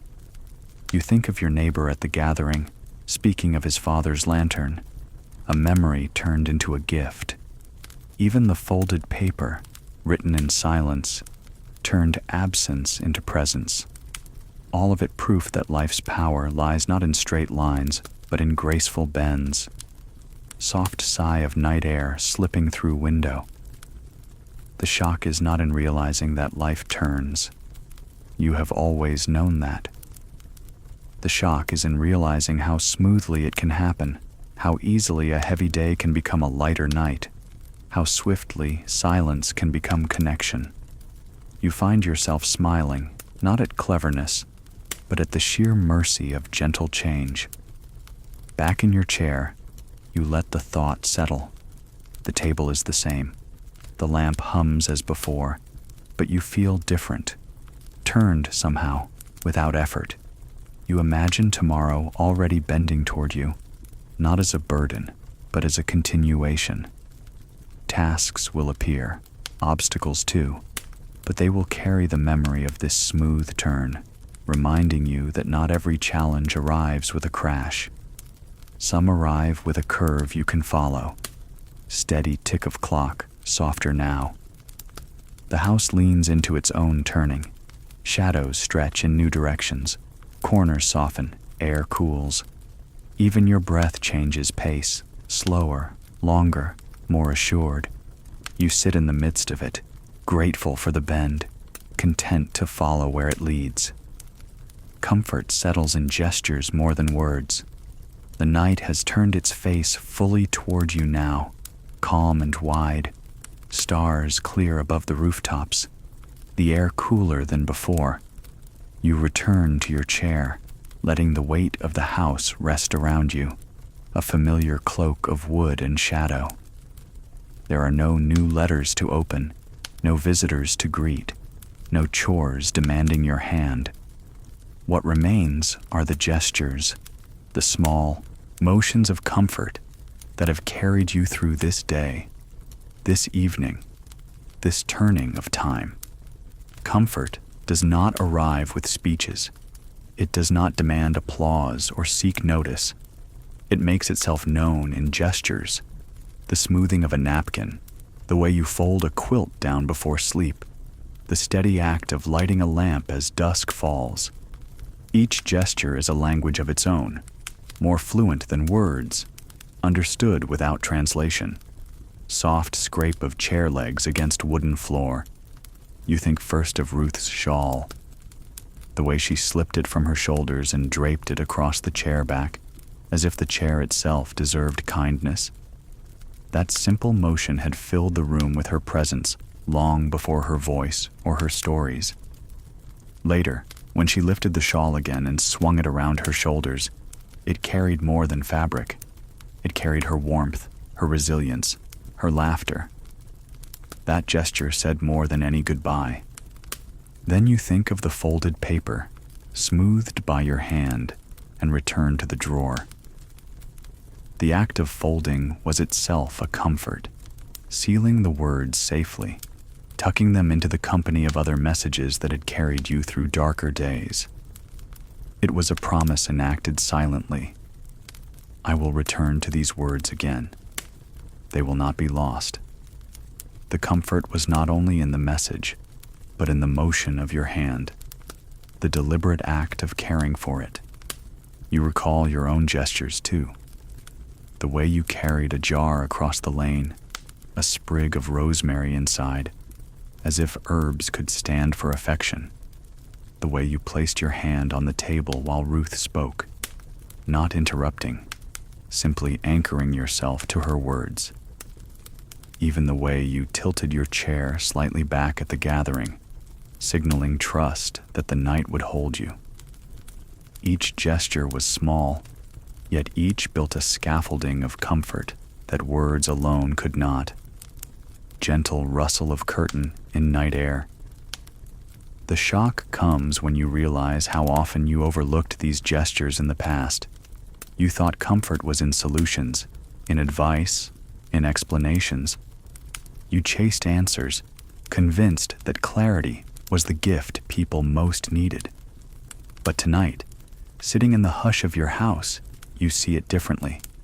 Comfort is in the cup of tea handed without asking, the chair pulled closer to the fire, the smile offered across a fence. Comfort is less about solving and more about staying. The body remembers gestures long after it forgets words. You can still feel the weight of your grandmother's hand smoothing your hair, though her voice has faded in memory.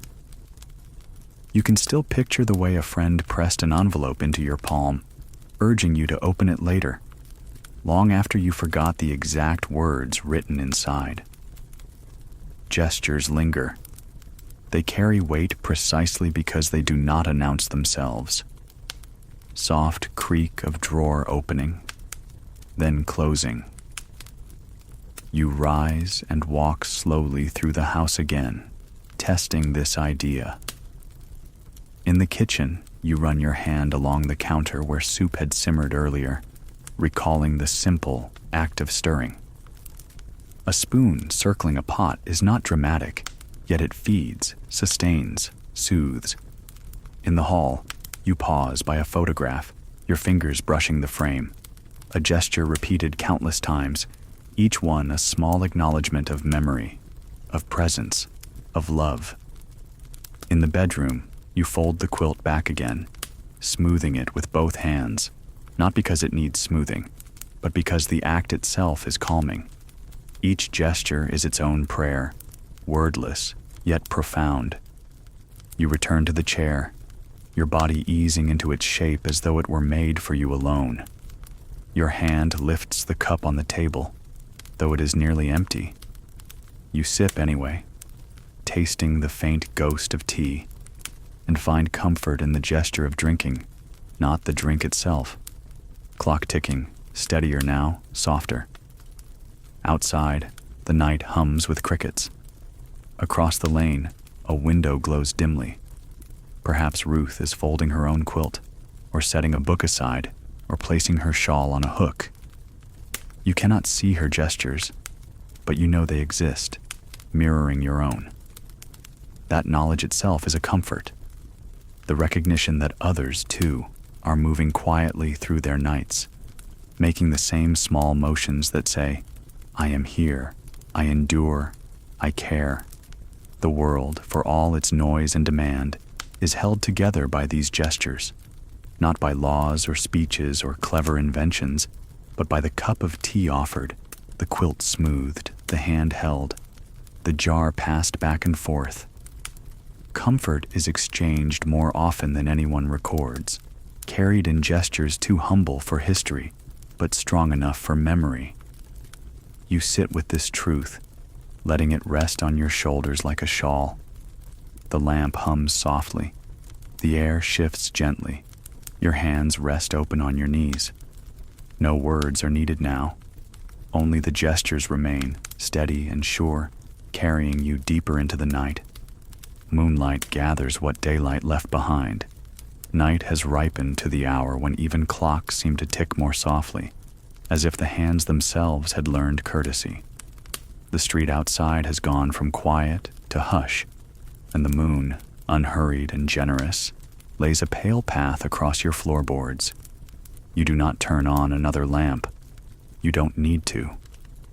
Moonlight has its own ideas about illumination. It doesn't interrogate. It visits. It lays a hand on your shoulder and waits for you to speak or not, as you please. You shift your chair a little to meet the light and find that the room rearranges itself to greet this visitor. The jar by the sink remembers to glow. The polished rim of a spoon becomes a slender crescent inside a wider crescent. The recipe card, though tucked away, seems present again, as if moonlight can read drawers the way old friends read faces. On the far wall, the faint outline of the window casts a second window, and beyond that, a third, lighter still. Doorways within doorways, each opening into a quieter place. Soft window click, a night breeze slipping through. Moonlight invites a different kind of inventory. Daylight counts what was done and left undone. Moonlight tallies what remains. It draws your attention to the steady companions you forgot to thank. The chair that held you, the cup that warmed you, the floor that bore your walking without complaint. It notices the way the curtain learned to move like water. It praises the broom for the quiet dignity of its waiting. If sunlight is a teacher with a chalkboard, moonlight is the librarian who lets you linger after closing, trusting you to put the book back where you found it. Across the lane, Ruth's window has gone dim, then bright again, then dim. You can't know whether she is reading or simply sitting with the night, but you like to imagine her shawl around her shoulders and the same moon, patient as a nurse, touching her cheek. The two of you are not speaking and not alone. That is one of moonlight's old tricks. It reveals community at a distance. It lays a silver thread from one window to the next and calls it neighbor. You rise and slow your steps toward the kitchen, not to busy yourself, only to let your body keep company with your thoughts. The moon sketches your shadow along the floor, and you think, very briefly, of childhood games, the paper cutouts and the lamp held high, the rabbit made with two hands and a wall that agreed to pretend. You reach the sink and turn the jar in your hands once, twice. Empty. It is a lantern without a flame. full of air and borrowed light, it is still a bearer of something. To hold an empty jar under the moon is to be reminded that emptiness is not the same as lack. Sometimes it is readiness. Glass gives a soft tap against wood. You set the jar down and let your elbows rest on the counter. When you were younger, you thought reflections were for decisions, turning points, crossroads, weighing pros and cons until the scale minded your direction. But at this hour, on this night, reflection is not a verdict. It is a meadow where you let your thoughts graze until they are calm enough to be led home. You don't force the mind to fetch any conclusions. You give it water. You let it stand in the cool. From somewhere between crickets and rooftop, a night bird calls, then politely waits before calling again. Its restraint pleases you. The day has been a series of kindly economies, time exchanged for presents, a sprig of rosemary swapped for a recipe's memory, a letter folded and put away, its warmth traveling longer than the ink. Now the night conducts its own accounting and finds a surplus in stillness. The ledger balances in silver. There is a small shock tucked inside the quiet, and it arrives without ceremony. Moonlight's specialty. You realize that the day's gentlest moments were not interruptions to real life. They were the real thing. The errands, the glitch in the gate latch, the bit of news that threatened to pull you under. Those were weather. The exchanges, the gestures, the patient listening across Ruth's table. Those were climate. Weather startles. Climate sustains. You exhale, and your breath fogs a tiny circle on the jar's glass before vanishing. Evidence, then release. You pass the stove and stop where the soup simmered earlier. The pot has been washed and turned mouth down to dry, but the faintest halo of warmth lingers on the stovetop. You cup your hand over it, the way you might cup the face of someone dear, and feel the memory of heat, proof that something served you and is now at rest. There's a comfort in the way useful things go quiet. The pot doesn't explain itself. It cools. It will be ready again. Back at the table, you sit and let the moon assemble a still life around you. A spoon, a folded napkin, the gentle slope of your own hand. The napkin's seam looks like a shoreline on a white map. The spoon's shallow bowl holds a puddle of moon, a tiny lake with no ripples. Your hand appears more honest in this light. The small scars, the mended knuckle, the pale crescent of a half-grown nail. The body keeps minutes, and the moon reads them back to you in a voice that expects nothing and forgives much. Wood settles with a low, friendly sigh. You recall a night many years ago when you sat with a different moon and felt, as people do sometimes, that you had to invent your future before morning. You didn't, and morning arrived anyway, the way morning does. By some grace, you learned then what you rely on now. Futures are less built than grown. They prefer patience to plans. Tonight's reflections do not outline strategies.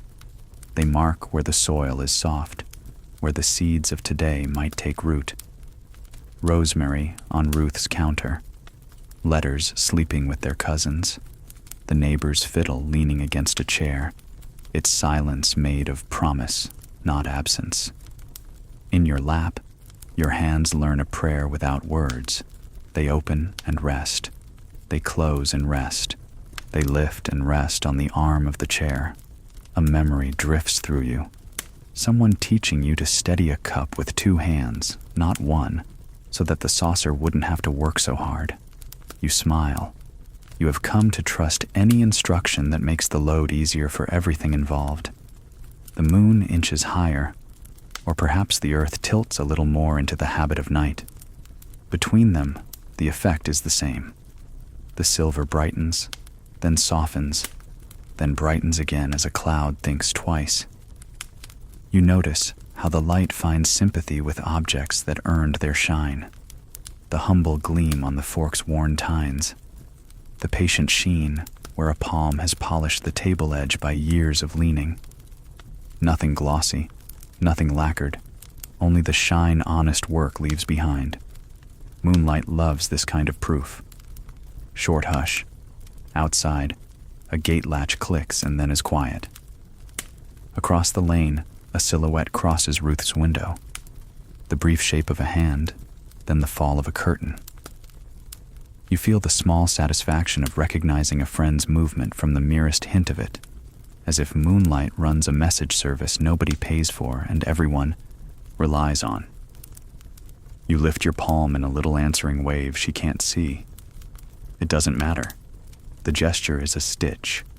Somewhere in the dark, the thread holds. You consider the folded paper again, safe in its drawer. You won't take it out. You don't need to. The words have already chosen their shelf inside you, spines to the room, titles that only you can read. You suspect they will knock once or twice tomorrow, perhaps while you are rinsing an apple or finding the thimble. Letters are good at returning at odd, helpful times, the way a friend's advice arrives just as you need it, wearing no label, interrupting nothing. There is a temptation, even in calm, to explain yourself to yourself, to narrate the day into sense, to pin the night like a specimen and label its parts. You resist it. You have learned to leave a little margin on the page. Moonlight appreciates empty borders. It writes there in its own slow ink. Not conclusions, but quiet. Not summaries, but space. You set both feet flat on the floor and find you enjoy the company of your own weight. Gravity is a kind of care, too. One you forget to thank. It keeps your cup where you left it, your chair from drifting, your breath from adding up to worry and floating away. It holds, and holding is a ministry. You allow yourself to be held by the simplest sermon you know. Chair, floor, room, night. Tea kettle clicks in its sleep, metal giving a mild tick. Somewhere beyond the houses, a train proofreads its path with a muted horn.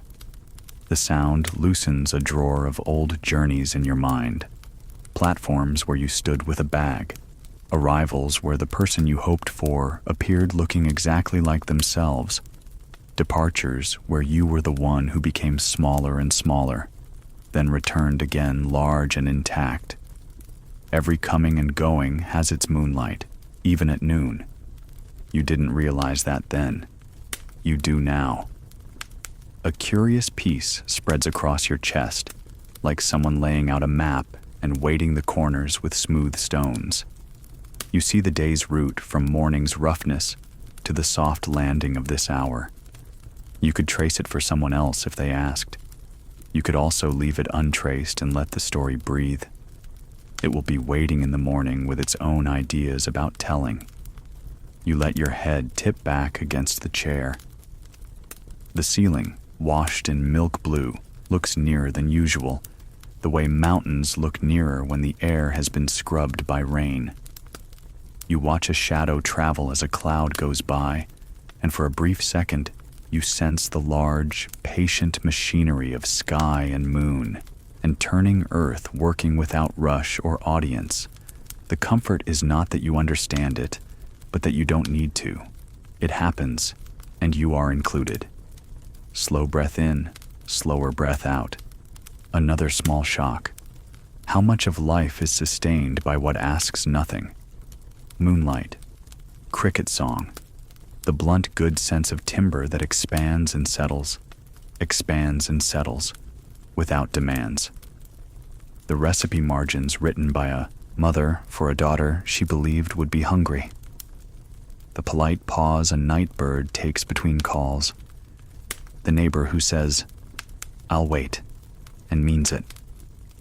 Your throat warms at the knowledge and loosens a private thank you into the room, a whisper not meant for ears. You stand once more and pull the curtain half closed, not to exclude the moon, but to let it rest from tending you. The room deepens to a lake of darker blue. Your eyes adjust and see the shapes of familiar things in their truer sizes. A chair is a chair again, not a throne or a crutch. A table is a table, not a stage. You are a person in a night, cared for by order, richer for simplicity. On your way past the sink, you place the jar where the morning will find it, mouth upward, the way a small boat waits at a dock. Perhaps Ruth will knock tomorrow with a brief errand. Perhaps the post office clerk will wave a book at you from behind the counter, pleased at the printing of a bird's wing. Perhaps nothing will arrive but light. All of these are good. Readiness is a kind of joy. You turn the lamp's knob just enough to feel its promise under your fingers and leave it off. The house hums its small, low hymn. From the bedroom, the quilt calls your name in a language made only of folds. Before you answer, you step back to the table and smooth the napkin one more time, a gesture without reason and therefore perfect. Resolve rests quietly, folded into the heart. The moon has done its work. It has laid its silver along the floorboards, softened the corners of the room, reminded you that gentleness can be fierce in its persistence.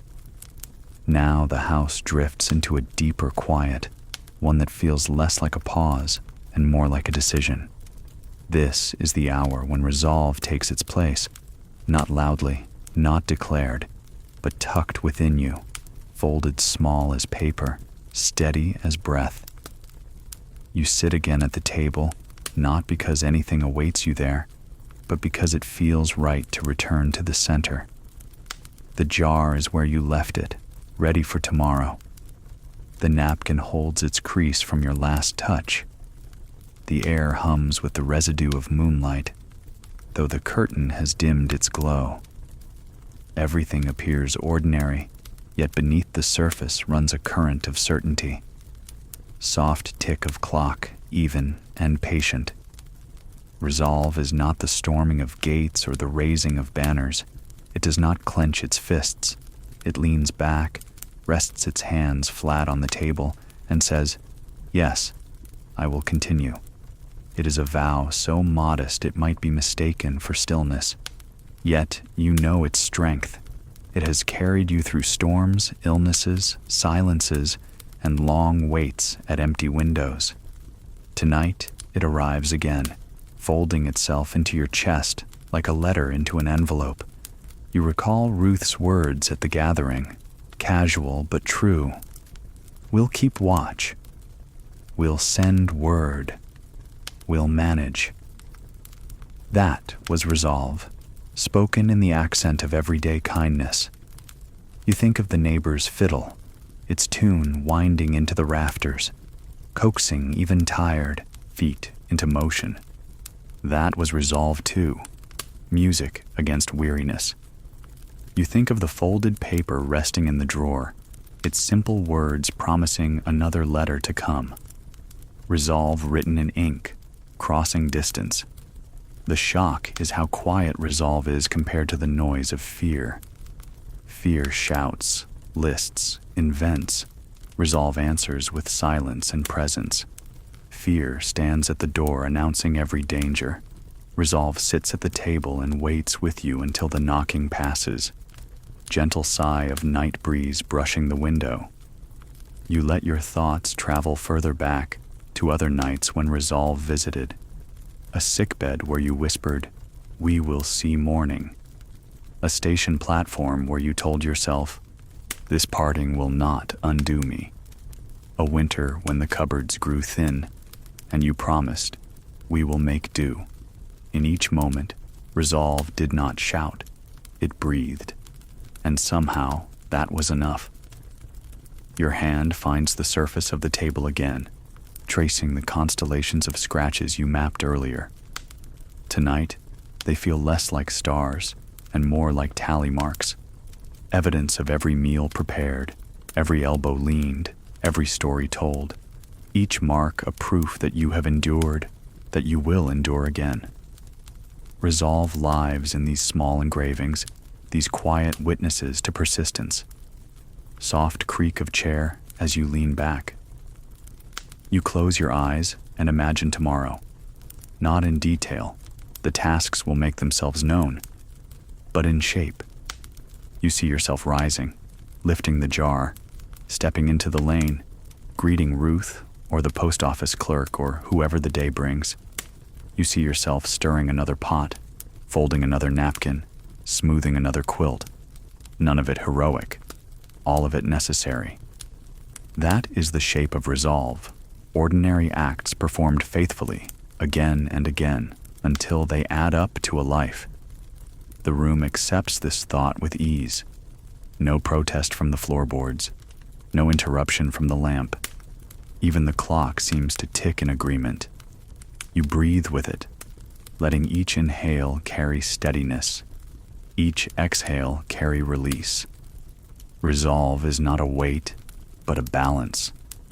The quiet confidence that you will meet what comes without breaking. Steady crickets outside, a single owl call distant. For a moment, you imagine the folded paper inside you, the words written not in ink but in intention. Keep going, hold steady, be kind. It is enough. You do not need a seal or a stamp. The letter is already delivered, written into your bones. You rise, not with effort, but with assurance, and move toward the bedroom. The quilt waits, smoothed by your earlier gesture. You draw it back, not hurried, not weary, but with the calm of someone completing a promise.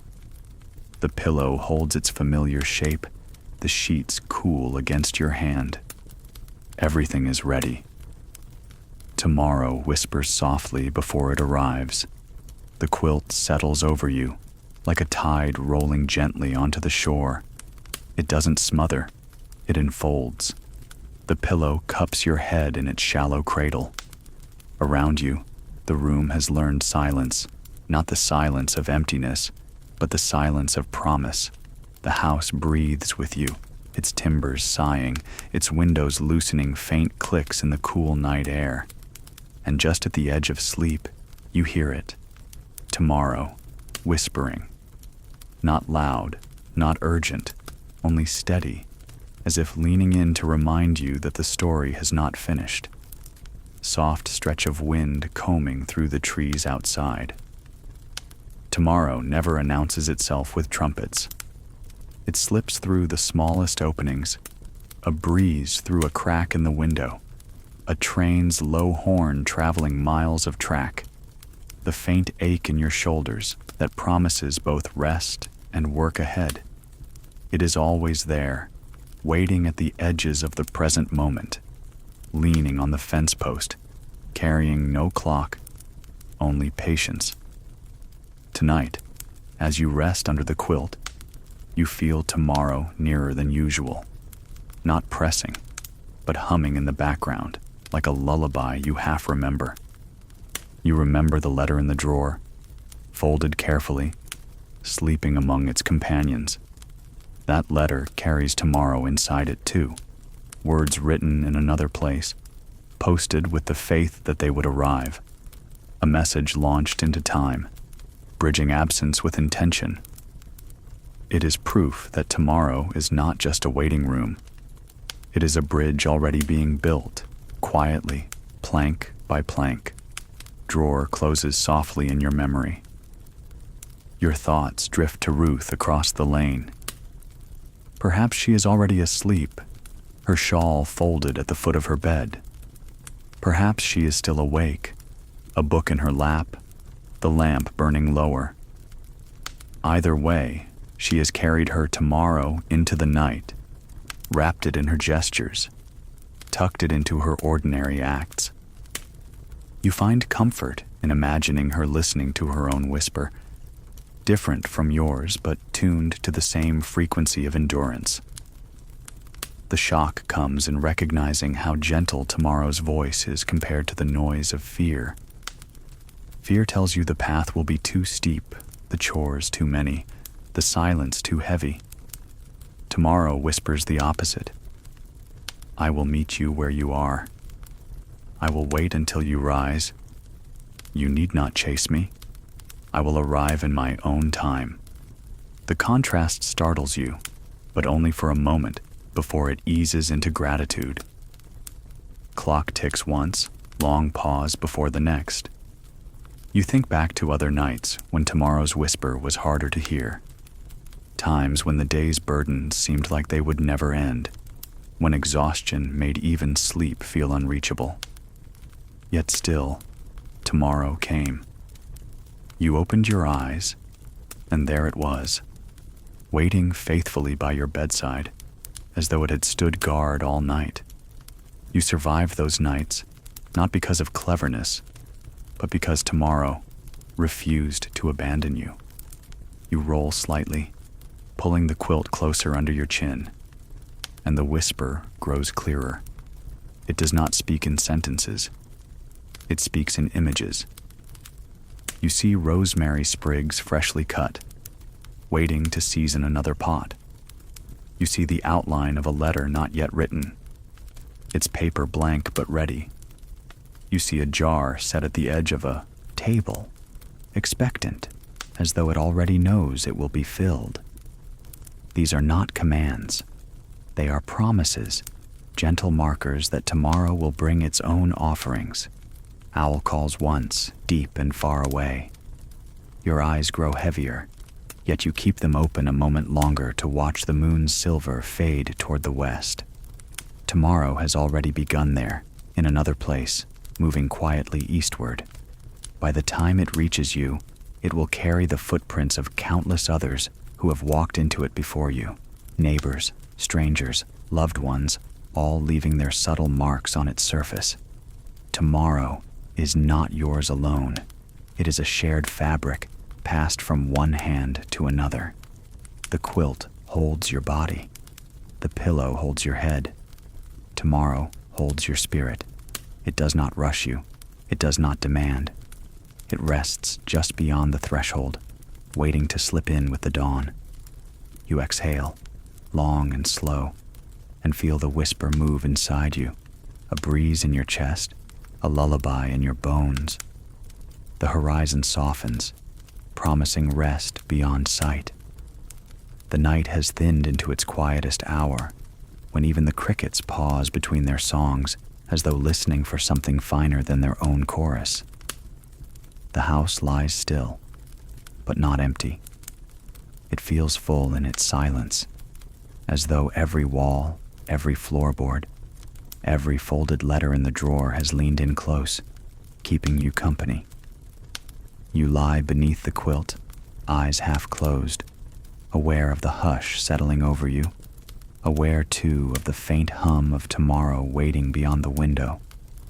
The horizon, though unseen in the dark, feels present. You sense it not as a line of land and sky, but as a soft threshold, a place where this day leans into the next without conflict.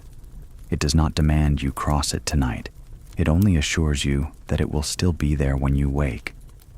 That assurance is enough. Soft rise of wind brushing the siding. You let your mind wander, not in the restless way it sometimes does, but in the slow meandering of a stream that knows exactly where it flows. You picture the jar on the counter, empty but ready.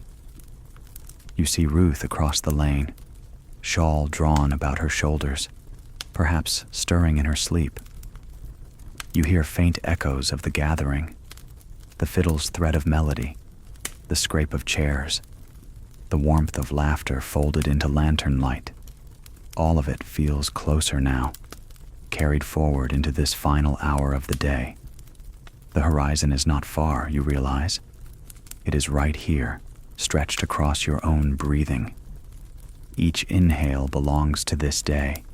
Each exhale passes into tomorrow. The line between them is thinner than silk, softer than the quilt that holds you. You have crossed it before without noticing, and you will again tonight, as naturally as a tide slipping over sand. Clock ticks once, then holds silence. There is a small shock hidden in this thought, how easily life continues. Even when obstacles stood heavy in the lane, even when silence weighed on the rooms, even when fear shouted louder than hope, still the horizon was there, waiting patiently. It did not vanish in difficulty. It did not scold. It kept its place, certain and quiet, holding open the door to another day. You remember the folded paper, its words brief but sure. I am well. I am thinking of you. Those words are horizons too, promises that life stretches farther than sight, that connection extends beyond distance. You hold on to them as you drift, not with tension, but with gratitude. The quilt warms you. The pillow accepts you. The night air cools your cheek through the cracked window. Every detail conspires to ease you into rest. The horizon does not pull. It beckons. You need only allow yourself to follow. Gentle creak of the house settling deeper into night. Your breathing slows. The day loosens its grip, its tasks folded neatly into memory. You feel the presence of all the small gestures that carried you. The rosemary sprig passed across the lane, the shawl laid on a chair, the lanterns glowing above the gathering. Each gesture lingers like a star, faint but reliable, guiding you across the dark. You are not alone. The horizon itself keeps you company, a companion that has never failed you. Its promise is not of perfection, but of persistence. Another dawn, another chance to rise, another day to carry kindness forward. The present hums with rules that keep us gentle. If you listen carefully, tonight carries two songs. One is the old tune we have followed through 18 rooms of memory. Shawls and letters, lanterns and kindly neighbors, the careful spoon resting on the stove. The other is newer, softer, almost electronic in its steadiness, like the hush of a well-tuned fan or the small pulse of a modem sleeping. We live where those songs overlap. The past has taught us how to hold a cup in both hands. The present has learned how to warm the cup without wood or flame. Soft LED glow at the counter. Once, safety came in gestures alone, a quilt pulled higher, a door barred against the wind, a neighbor's watchful eye. Now, safety has laws with patient names and paper spines. Building codes ask roofs to hold fast. Food codes persuade milk to travel farther without harm. A switch on the wall agrees to be daylight at our asking, and when storms arrive, numbers blink on a tiny screen to tell us which way the weather leans. It is not romance. It is care, organized and quiet. There are other guardians, mostly invisible. Vaccines wait like doormen at the season's threshold. Pipes carry water that has been taught manners. An ambulance hums from blocks away when someone dials 3 numbers that feel like a promise.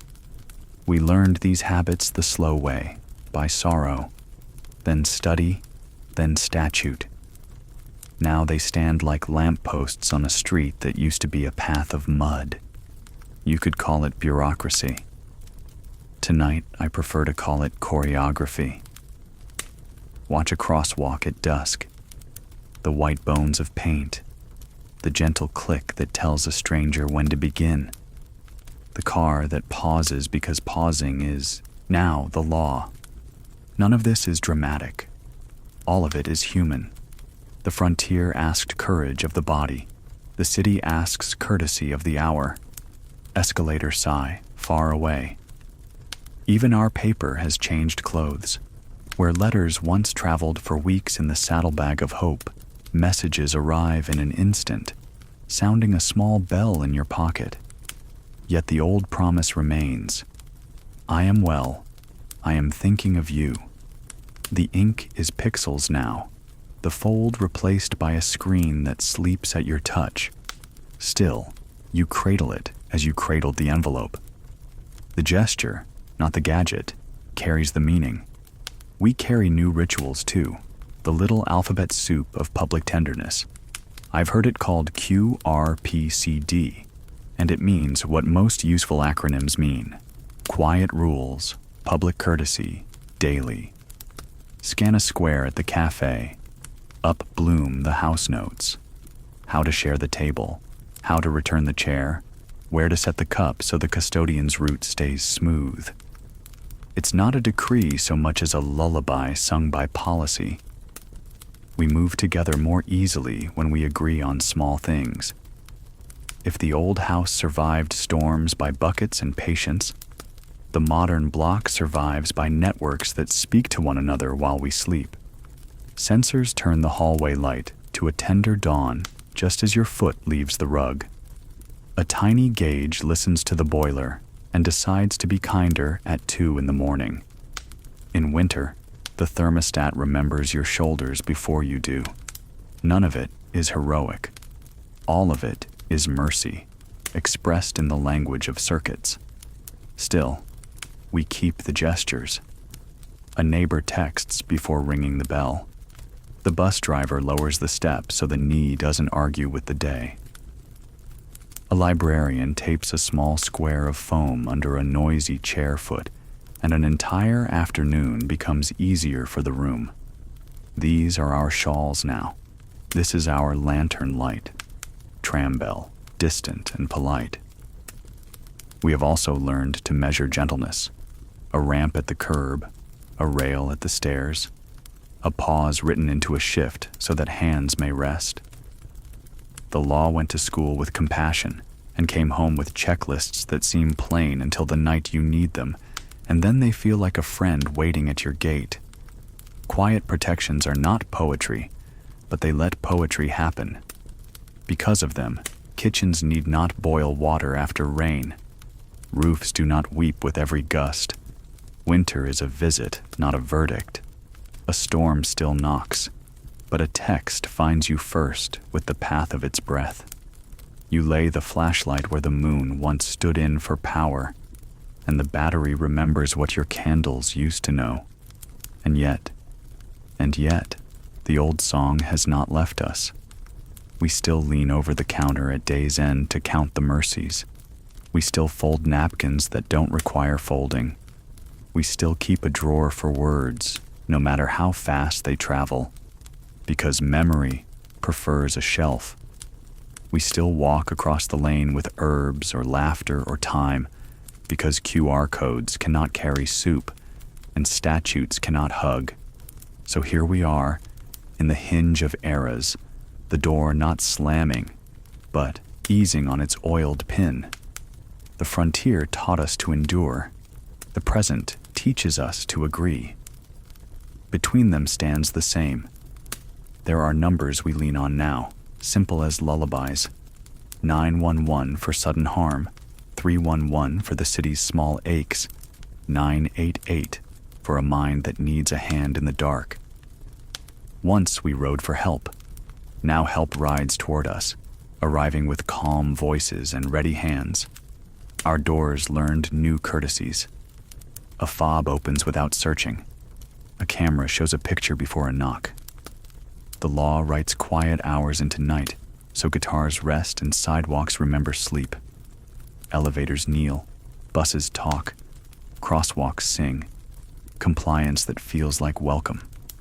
Air has learned manners. Filters hum out of sight. Nets for what we cannot see. A nurse visits by screen. An app whispers when it's time for a pill, then hushes so the room stays soft. We keep the habits we earned, washing hands the way our grandparents taught when taught was urgent, and the basin answers with warm water. Gatherings use guidelines that are really care. Chairs spaced so knees don't argue. Aisles that forgive a walker's turn. Signs that say this way without scolding. We named these choices policy, but they behave like kindness in uniform. Of course, the present fidgets. Screens can crowd a table as elbows once did. We set them down. Let night mode paint the glass the color of dusk. We make peace with plugs and passwords the way elders made peace with matches and soot. Every age has its chores. And beneath all this, neighborhood remains. A group thread wakes when thunder heads our way. A shelf on the landing holds extra lemons. A note on the mailbox about a cat that has forgotten the word home. Some of this is printed, much is simply practiced. The code is not only QR, often it is the older code of knowing who needs soup and who needs a seat. Care takes new shapes, yet feels familiar. Morning in our age arrives differently than it did for those who lived by the lantern. A switch replaces the match. A clock on the wall is joined by a clock in your pocket, and both know the same exact second. Yet for all this precision, the day begins with the same longing, to feel safe, to feel steady, to feel cared for. The shape of care has changed, but the intention has not. The frontier quilt has become a regulation, written in long paragraphs and checked by inspectors with clipboards. It may seem unromantic, but that law is only a quilt sewn larger, big enough to cover an entire town at once. The wooden ladder that once leaned against the well has grown into a network of pipes and valves, delivering water to every faucet with a turn of the wrist. It is not dramatic, it is dependable, and dependability is another word for care. Gentle rush of water through hidden pipes. We talk often now about rights and access, words heavy with the weight of policy. But what they mean is simple. A handrail where stairs once refused mercy. A curb cut where sidewalks once forgot to invite wheels. A caption on a screen where voices would have left some in silence.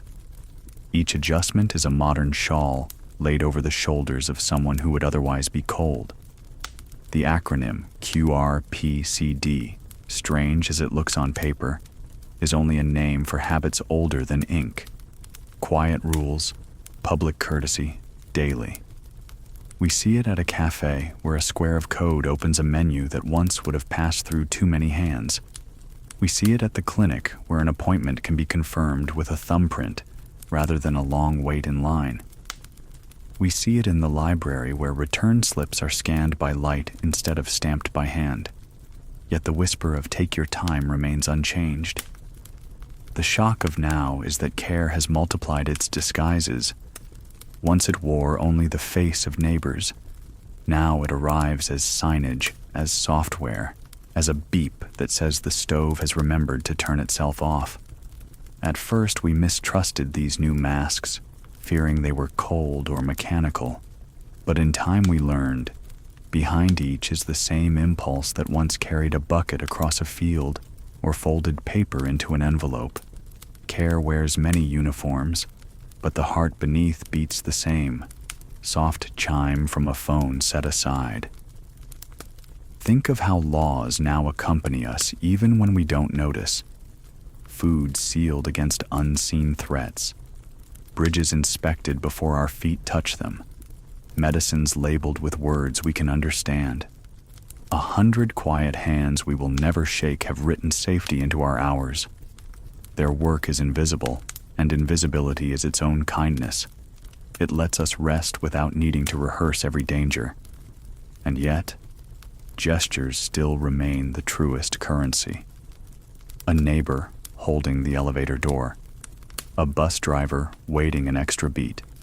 A friend forwarding a digital map so you will not lose your way. No statute forces these moments. No QR code records them. They happen because care insists on being more than compliance. There is comfort in knowing both kinds now stand together, the wide quilt of policy and the small quilt of gesture. One ensures we all have roofs that will not fall, water that will not sicken, doors that will not trap. The other ensures that, within those roofs, water, and doors, we still feel human. We still feel seen. Soft shuffle of papers at a desk. As you rest in this thought, the horizon of the present stretches wider. It carries the old lessons forward, resilience, sharing, endurance, and pairs them with new guardians, codes, systems, networks. The result is not perfect, but it is gentler than what came before. We no longer face storms alone on the prairie. We face them together, under laws and lights that keep vigil even as we sleep. Laws glow quietly, guiding more than they command. If yesterday's horizon was marked by lantern lights swinging gently from a nail, today's horizon is written in codes and statutes, numbers printed in government fonts, policies drafted in rooms we may never enter. Yet their purpose is not so different. A lantern tells you where the path begins, warns you of the hole in the yard, assures you the house is not abandoned. Laws, in their best form, do the same. They do not burn with fire, but with language. They glow by principle instead of oil. Soft hum of a streetlight beyond the curtain. Consider the old days. Each family made its own fire break. Each homestead enforced its own rules. It was survival, yes, but brittle survival. One neighbor's carelessness with sparks might undo 10 years of another's labor. Out of those harsh lessons grew the impulse to write rules larger than 1 yard could hold. Fire codes now speak for entire neighborhoods. Sprinklers hum unseen in ceilings, waiting to quench danger before it becomes tragedy. We no longer rely on one vigilant mother with wet burlap by the fence. We rely on the lantern of law, glowing even when we sleep. The shock of this age is how ordinary these lanterns feel. Seatbelts click, food dates print themselves on every carton, elevators test their own cables. We forget these are miracles, born from losses that once carved families open. The law carries memory for us. It keeps the stories of barns burned, bridges failed, water tainted. And instead of letting us endure those sorrows again, it translates them into prevention. Quietly, it holds the match away from the hay. Gentle turning of a book's thin pages. QRPCD, an ungainly string of letters, is just another lantern. It reminds us, quiet rules, public courtesy, daily. It flickers not from kerosene, but from scanners and sensors. Notices taped to cafe doors. Reminders whispered through apps. Scan the code. Follow the path. Respect the distance. It may seem dull compared to the romance of a horseman shouting warnings, but dullness is its beauty. It works without spectacle, without heroism. It saves without drama. We used to say the law was a burden, something that shackled freedom. And yet, think how freedom felt on the frontier. Every neighbor a potential rival, every silence a potential danger, every illness a test with no medicine near. That freedom cost dearly. The lantern of law now spares us such costs. It is not chains but light, showing the path so we need not stumble into the same ravines. Echo of footsteps in a stairwell, steady, assured. Not every law is perfect. Some sputter, some cast shadows where they mean to cast light. But the intention, when true, is always illumination, guiding us together toward safety, reminding us we belong not only to ourselves, but to one another. The fire marshal who signs a certificate, the inspector who runs a hand along the rail, the nurse who confirms a dosage. All are lantern keepers. Their light is technical, but their service is human. And we too are lantern keepers when we follow. When we pause at the red light though no car approaches. When we mask not for our own sake, but for a stranger's. When we recycle, when we test alarms, when we agree to let small inconveniences protect larger hopes. Each of these is a wick we tend. Each is a flame we shelter from the careless wind. Soft chime of a pedestrian crossing signal. The old lanterns swayed, cracked their chimneys, sometimes blew out in storms. These new lanterns, written as statutes, buzzing as LEDs, are steadier. They do not falter when the wind turns. They hum in the background, so constant we forget to thank them. But tonight, in this long closing, we pause to see them again, to notice that the safety we lean upon was chosen, written, maintained by countless unseen hands. The law cannot replace kindness. It cannot deliver soup or fold quilts or press letters into drawers, but it can build the frame in which such gestures flourish. It keeps the fire contained so that conversation may continue. It steadies the bridge so that visits can be made. It watches the wires so that music can play without fear. Laws are not poetry, but they let poetry exist. Our screens glow, yet silence still shelters us. There is a new kind of light in our age. It does not smoke, does not flicker, does not require oil. It lives in pockets, on walls, in the palms of our hands. Screens, smooth, unblinking, always ready. They are our lamps now, carrying more words than the mailbags of 100 writers. But for all their brilliance, they have not replaced silence. They simply sit alongside it, glowing like new hearths that share the room with older fires. Gentle buzz of a phone quieting on a table. You wake in the night, as people always have, and reach for light. Where once you might have struck a match, now you swipe glass. The glow is instant, more obedient than flame, less dangerous than candle, and within it are voices that could be continents away. Your grandmother's letter took weeks. Your friend's message arrives before the tea cools.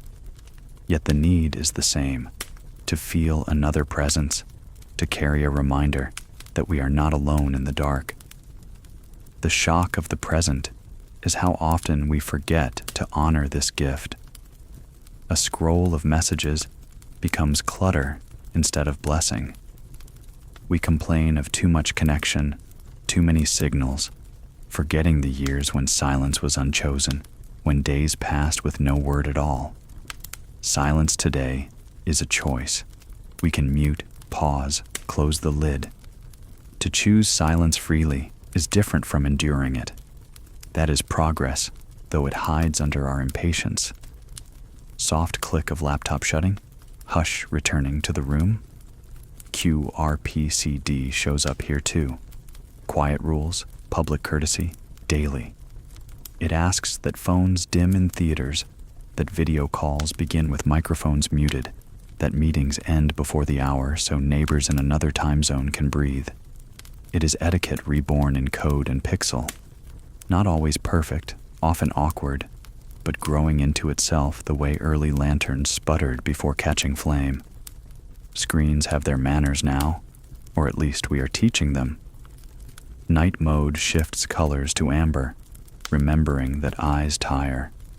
Notifications arrive more politely, whispering instead of shouting. Laws write themselves into software, seatbelt reminders, privacy settings, alerts for storms. Once, neighbors shouted down the lane. Now a vibration on your wrist tells you rain will arrive in 20 minutes. The language is different, but the courtesy is ancient. Ambient hush of air conditioner cycling on and off. Yet silence keeps its claim. After a day of screens, we crave the older light. A lamp in the corner, a candle's brief ceremony, the stillness of a book page that does not update itself. Silence is not absence. It is presence without interruption. It is the quilt pulled high, the breath deepened, the phone face down. Screens give us access, but silence gives us rest. Together, they make a rhythm we are still learning to play. Consider the frontier mother who longed for news from her husband in the mines. Weeks stretched, silence pressed hard, and yet she endured. We too wait. For a reply, for a signal, for the wheel to spin and resolve. But our waits are short. We live in a world where absence is measured in minutes, not months. This difference has changed our nerves, made us restless perhaps. but it has also given us comfort unimaginable to those who stared at the horizon for riders who never came. Gentle hum of refrigerator in the dark kitchen. Screens do not forbid gestures, they translate them. A neighbor once carried a jar of soup. Now they press a button to send a delivery. A shawl once draped across a chair. Now a playlist is shared, one song carrying warmth across miles. A folded letter once tucked into a drawer. Now an email is archived with a star, ready to be read again when comfort is needed. The medium shifts, but the intention is steady. Still, we must practice the art of silence to remember ourselves, to close the lid at night, to dim the glow, to let the room breathe with us. Without silence, screens become glare. With silence, they become lanterns, glowing just enough to guide but not to blind. Past and present hold hands across the night. The lamp is low, the quilt is drawn, and the house feels as though it has inhaled and decided to hold the breath for you. Tonight, at the far end of our long remembering, we stand not at a border, but at a thread that runs from the sod walls of the frontier to the quiet hum of our apartments, from letters folded in drawers to messages glowing on screens, from shawls draped over shoulders to laws written in calm fonts. The thread is continuity, long and gentle, binding days that seemed separate into one story. Soft sigh of curtain in night breeze.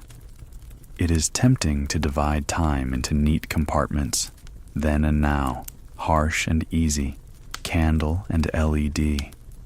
Yet as we have wandered through these rooms of memory, it has become clear that the same heart beats beneath every surface. The frontier family endured storms. We endure alerts. They leaned on neighbors for survival. We lean on networks, on laws, on codes that speak in quiet ways. They folded quilts, and we sign policies, but both acts say the same. We intend to care for one another. The shock of the present is not how different it is, but how similar. We no longer fear prairie fires devouring acres, but we fear climate's reach. We no longer face bandits at the edge of fences, but we face data stolen by unseen hands. The threats have changed shape, yet the answer remains unchanged. Community, courtesy, continuity. Whether by wet burlap sacks or by fire codes, by watchful neighbors or by QRPCD guidelines, we survive not alone, but together. Low hum of streetlight outside, steady. QRPCD, quiet rules, public courtesy, daily, is only the latest stitching in this long fabric. It asks us to pause before crossing, to share tables, to honor space. It is not glamorous. Neither was the turning of soil at dawn. Yet from such simple repetitions, civilizations are built. We no longer plant rows to prove our right to land, but we scan codes to prove our right to gather. Both are rituals of belonging, different only in costume. The long continuity shows itself in gestures too. The letter in the drawer becomes an archived message. The fiddle at the barn becomes a playlist sent across miles. The soup carried down a lane becomes groceries delivered by quiet couriers.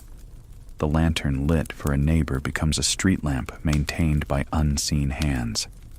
In every age, the gesture is what matters. The medium is merely its coat. Soft turning of pages in a book nearby.